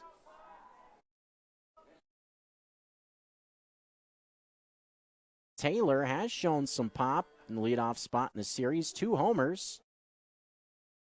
The payoff dips down below the knees, and Taylor draws his second walk of the game to start things off here in the top of the 8th. That will now bring Jalen Garcia into the box. Hasn't been much going offensively for the Mustangs tonight. Garcia providing one of the few bright spots so far. A solo home run that got the Mustangs on the board back in the 4th inning. First pitch on the way to Garcia is foul tipped. 0-1 the count. That 4th inning was really the only time where you felt like Billings was really threatening offensively. They got the solo home run from Garcia to start it off, then had 2 runners on at second and third. And you're thinking, well, if you get another hit, then Billings at the time could get it to a 2-run lead. Pitch there from Garcia, or to Garcia from Longry. Nicely executed slider right at the knees on the outside. Makes the count 0-2 quickly. But the Mustangs were unable to come through with anything other than that home run. Other than that, really been a quiet night. 0-2 is bounced slowly to Thompson. Only play will be across the diamond to first, and Garcia beat it out. Garcia legs out an infield single on that slow roller on the third base side. Give him credit. Team trailing by 11. Sure, it's hard to get yourself pumped up for a situation like this, but Garcia fighting to the bitter end. That's what a professional does. Plays to the bitter end of things. Jacob Klein will now jump into the box with 2 runners on and nobody out. Infield hit for Garcia, his second hit of the night. First pitch to Klein, cut on and missed. Breaking ball, knee high on the inside, makes the count 0-1. Jacob Klein, slow rolling, swing and bunt base hit back in the 4th. Couple of strikeouts as well, 1 for 3. Touched on how successful he's been swinging the bat this year. The 0-1 fastball in there for strike 2 at the knees. Good spot from Longry to quickly make the count 0-2. But Klein, they've done a good job with him tonight. Soft contact and the 2 strikeouts. When you're dealing with a hot hitter, you've done your job. You keep him off the stat sheet like that.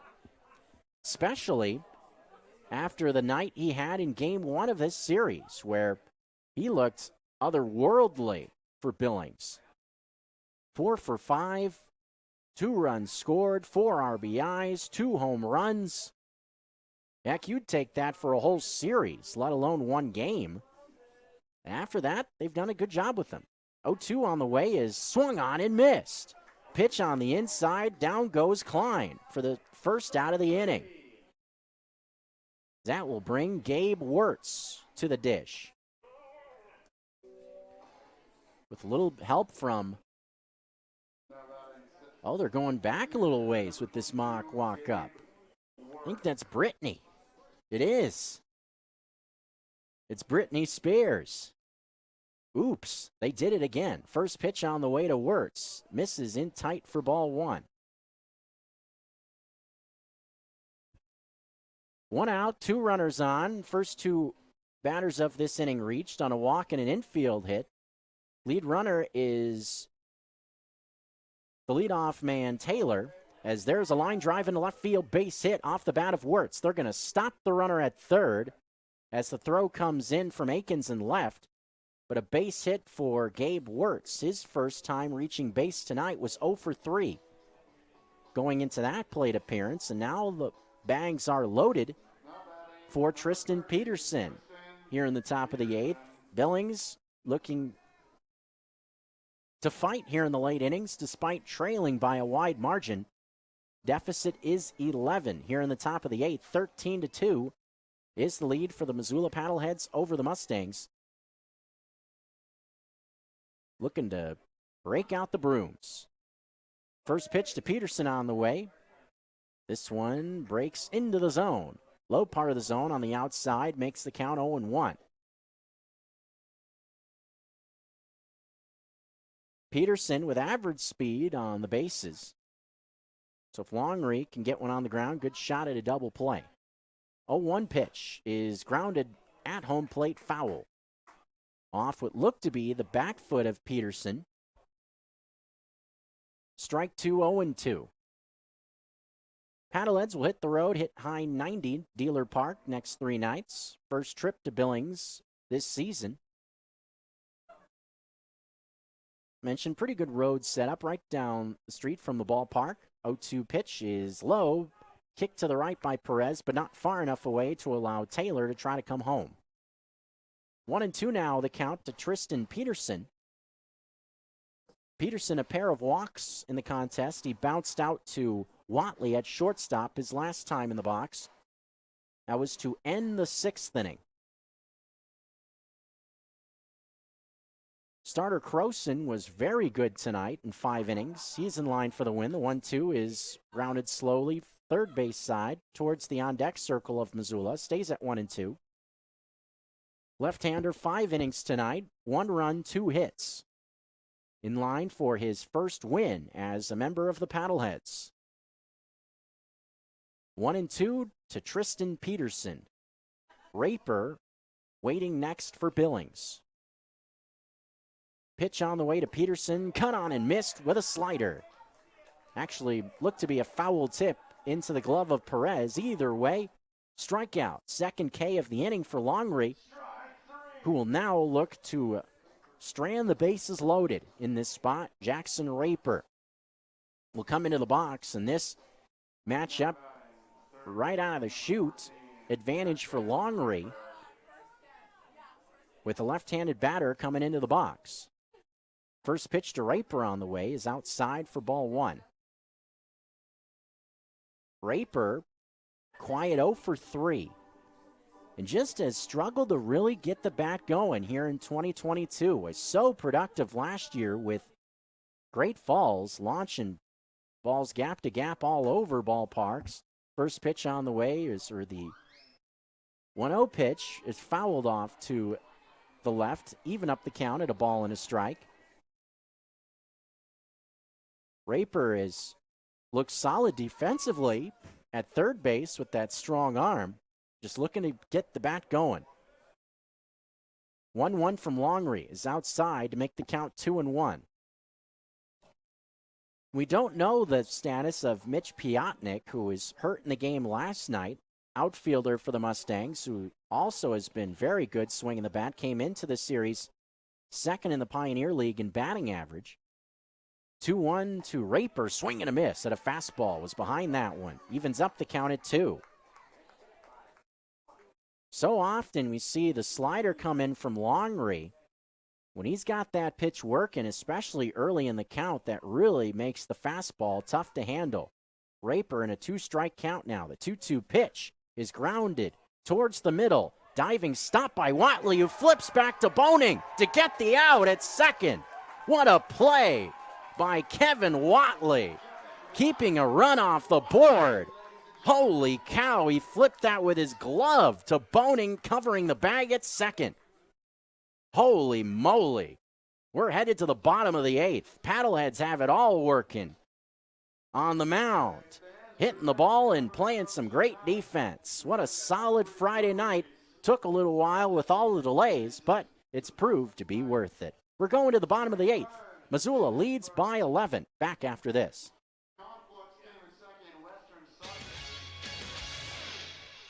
Satisfaction is guaranteed when you choose Missoula Realty. Locally owned and operated, the team at Missoula Realty has over 100 years of combined experience. As the old saying goes, it takes a village. And in this real estate market, it takes a team. See the difference a team can make. Call Missoula Realty today. Missoula Realty has a solution for every single client, from the experienced investor to the first-time homebuyer. But hey, don't take our word for it. Read unfiltered testimonials and reviews from our past clients online at ratedagent.com. Missoula Realty, 406-549-0094.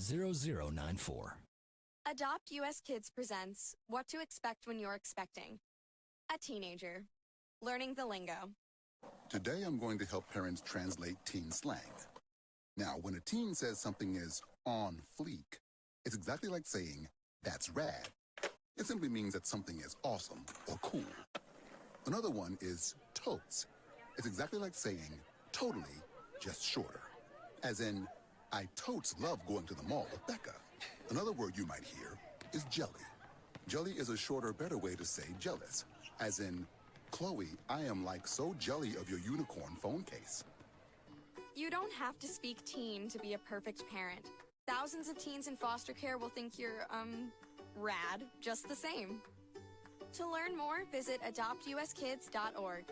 A public service announcement brought to you by the U.S. Department of Health and Human Services, Adopt U.S. Kids, and the Ad Council. Away from your radio? Stream Paddlehead Baseball live on 1029ESPN.com.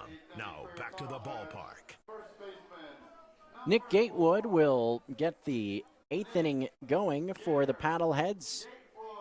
Already have done plenty offensively. 13 runs on the board, a season high. Just 2 on the other side for the Mustangs. This action begins here in the bottom of the 8th inning. Gatewood, then Keaton Greenwald. First pitch on the way from a new pitcher on the hill as well. Al Pesto has taken the mound. Second appearance for Pesto. Pesto was the losing pitcher in Game 1 of the series. Pitch to Gatewood 1-0 as a ball hit right to the glove of Peterson at first base. A line drive, but right into the webbing of the sure-handed Tristan Peterson for out number 1. Gatewood will most likely finish the night 1 for 5, as Keaton Greenwald will now be the batter. There is some action rolling in the Missoula pen, so it looks like just the 1 inning for Longry, as I believe that is Bear throwing in the bullpen for the Paddleheads. First pitch to Greenwald on the way, a called strike on the outside, makes the count 0-1.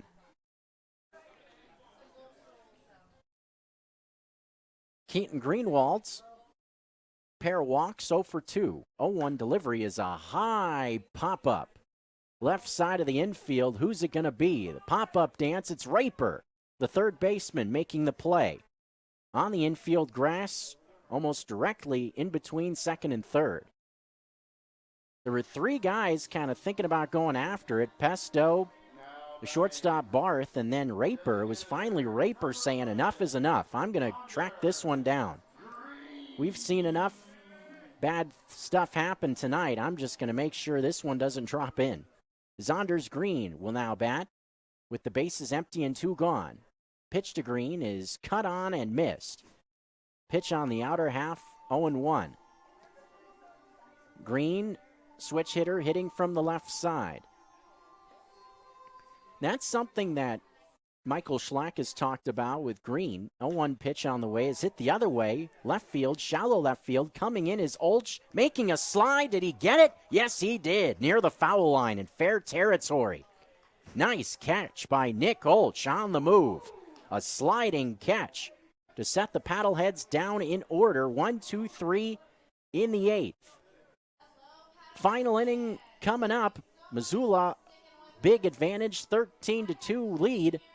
Looks like Bear is coming in out of the bullpen to pitch the 9th. We'll return after this to see if the Paddleheads will break out the brooms.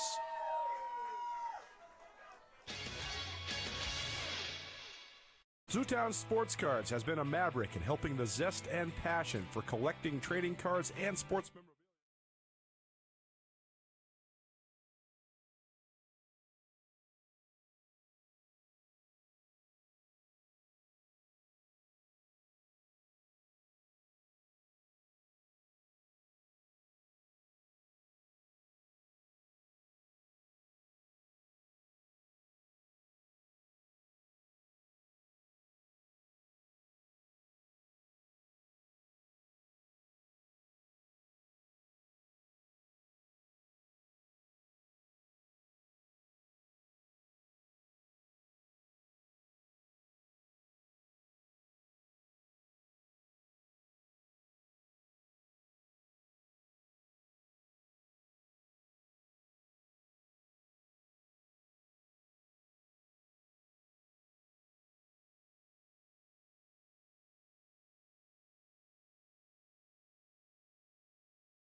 Brought to you by the Ad Council. This is live play-by-play on 102.9 ESPN Missoula, your home of the Missoula Paddleheads.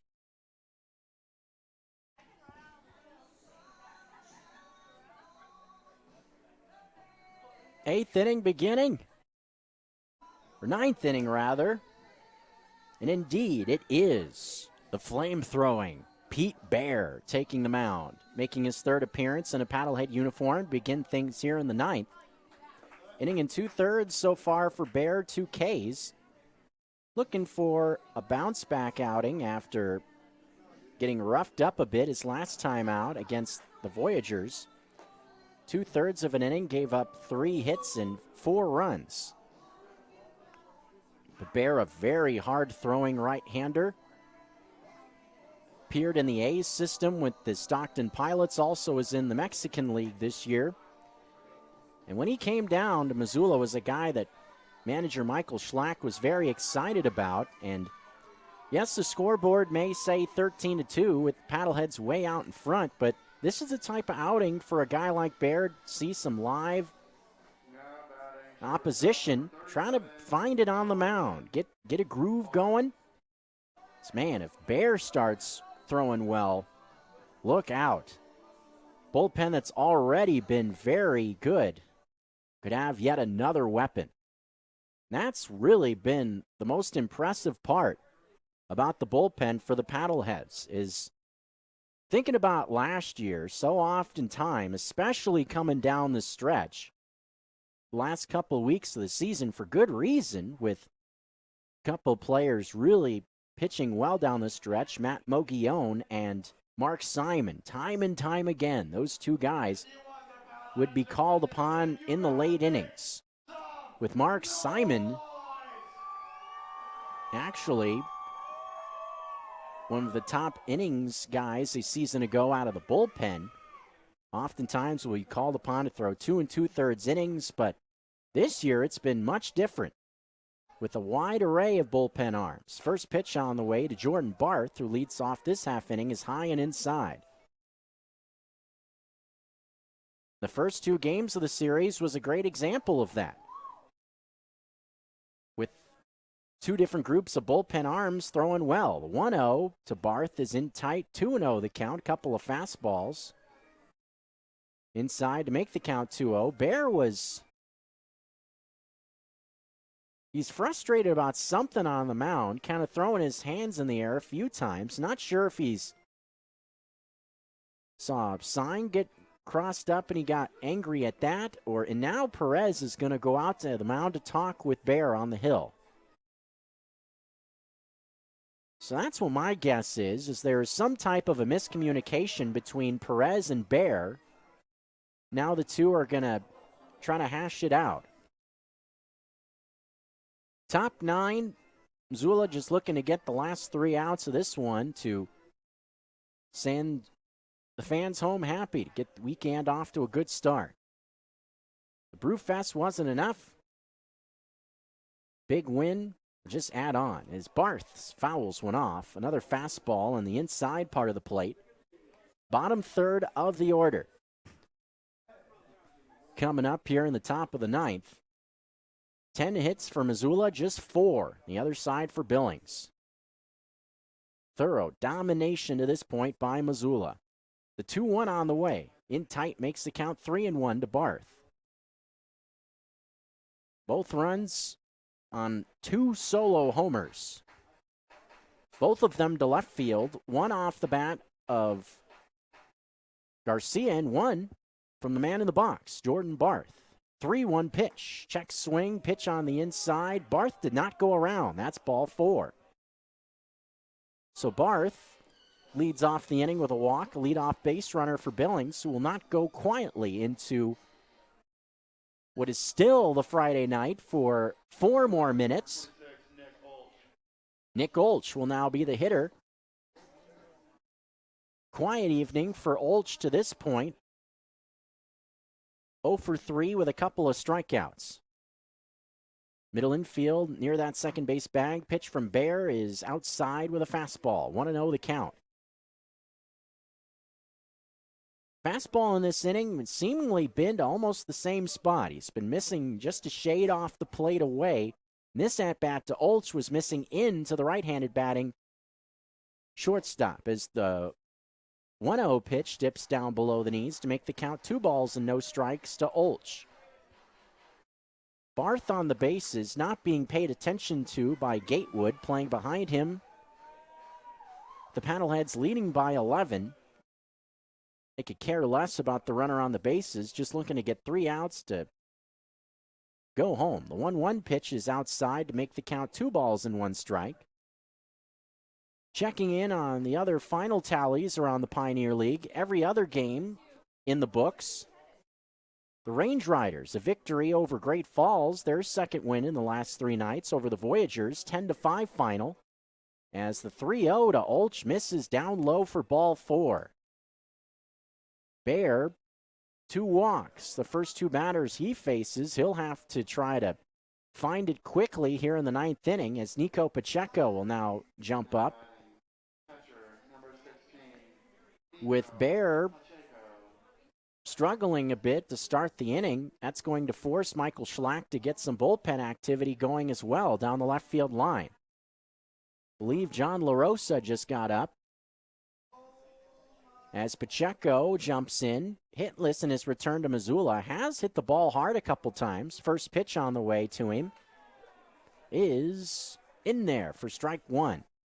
Nasty pitch on the outside part of the plate with some sink away. 0-1. See if Bear can throw more like that. No question about his electric arm. 0-1 delivery on the way. Swing and a miss. Another breaker below the knees. Oof. 0-2 the count. Nasty pitch to handle there.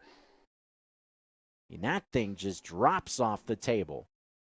Somewhat similar to the power breaking ball that Dan Swain features. Will Bear stick with the breaking stuff or go with the heat in an 0-2 count? Wouldn't want to be Nico Pacheco in this spot. The 0-2 on the way is in the dirt, blocked by Perez. Went back to the breaking ball, did Bear, but it was too far below the knees to see Pacheco go fishing for it. 1 ball and 2 strikes the count. After that weather that delayed things for over an hour, for the most part, after they got the tarp off, it's held up. Weather is not supposed to be good here tomorrow. I've seen forecasts for up to a ½ inch of rain as Pacheco fouls one straight back. Makes it a bit tough to get games in with all the wet weather, but I'll take it. All the smoke and fire danger last summer was so hot for a large portion of it. More rain and wet stuff we get in the early parts of the summer probably will lessen the load for the fire season. 1-2 to Pacheco. Bear sets at the belt. Here it comes. This one swung on and missed down below the knees. That nasty breaking ball gets Pacheco. That is out number 1 in the top of the 9th. Rough night for Pacheco in his return to Missoula. Takes an 0 for 4 as Cruz Taylor in the top of the order is coming back up again. Taylor batting with a couple of runners still on base. This inning began with walks to both Barth and Olch for that strikeout to Pacheco. Taylor has been on base twice, a pair of walks. Pitch from Bear on the way is outside for ball 1. Top of the 9th, just 2 outs left for Billings. Trailing by 11. 13-2 the score. Mentioned the final, the Range Riders over the Voyagers. The Chuckers also falling tonight. 1-0 pitch on the way. Fastball called strike on the outer half. Rocky Mountain Vibes had a rough go so far this year. Did pick up the victory tonight, 9-5. In action in the Southern Division, Northern Colorado Owls, winners again over the Raptors. Kind of a football score there as the 1-1 to Taylor finds the outside corner for strike 2. 7-3 final. The Owls also winner in back-to-back nights. They picked up a win via knockout last night. First knockout game of 2022. Almost saw a knockout take place a couple of nights ago. Kevin Watley had something to say about that. The 1-2 pitch is in the dirt, well in front of home plate, blocked by Perez. To even up the count to Taylor. Last game, coming out of the South on a Friday night, final sees Grand Junction cruise past Boise. Fitting that a lot of offense took place for the Rockies on what was a fireworks night over in Grand Junction. Some fireworks on the field and fireworks afterwards. An 11-2 win over Boise. Hawks have been struggling first part of this season. 2-2 pitch from Bears up high. Fastball with plenty of oomph on it, but just too high.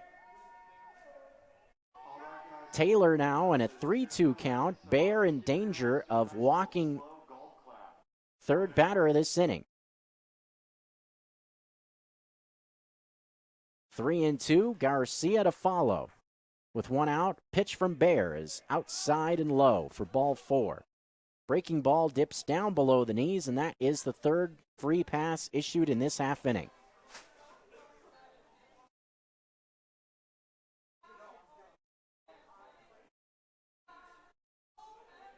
Touched on how Bear had rough go his last time. 3 walks in this inning. Puts himself in a tough spot in the 9th.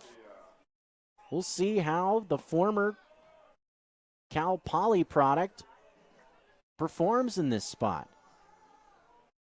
Couldn't imagine a much better place to play college baseball. First pitch on the way to Garcia is a called strike with a fastball. Cal Poly in Central California, San Luis Obispo, beautiful area, right on the water in the Pacific. If you're a wine person, definitely go out there. Great wines come from that region. 0-1. Pitch on the way to Garcia is bounced foul on the third base side to make the count 0-2. Also, kind of fits with Cal Poly mentioned being in a wine region. It also is one of the better ag schools in the country. Huge for viticulture. 0-2 is the count to Jalen Garcia. One out, 13-2 lead for the Paddleheads. Pitch from Bear is down below the knees. Bear looked like he lost his footing out there on the mound briefly as well. That's something to keep an eye on. Looks like he kind of slipped a bit on the release. Looked like Perez saw that as well, so he got the umpire to dust off home plate, give Bear a little bit of time to kind of readjust himself on the hill.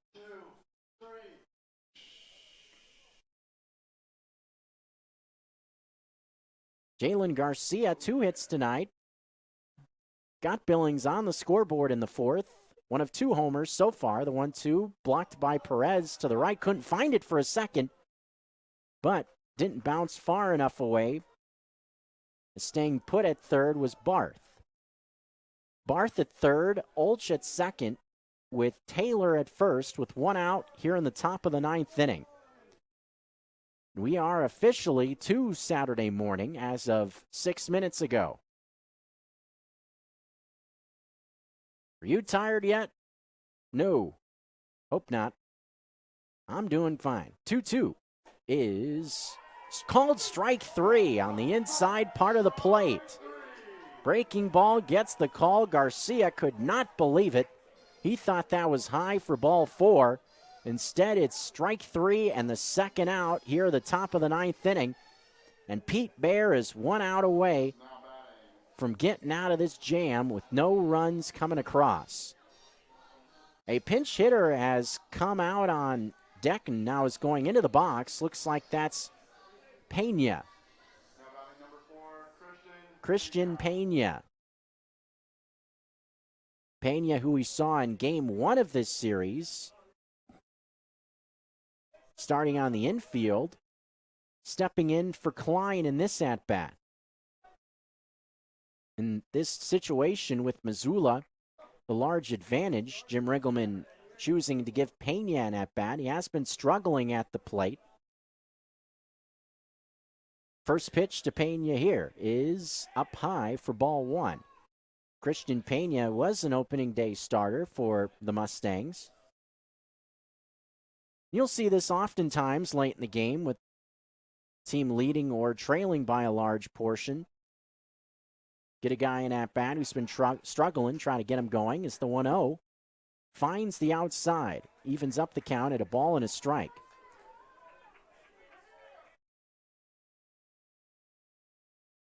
Two away in the frame. Pena took an 0 for 4 in game 1 of this series.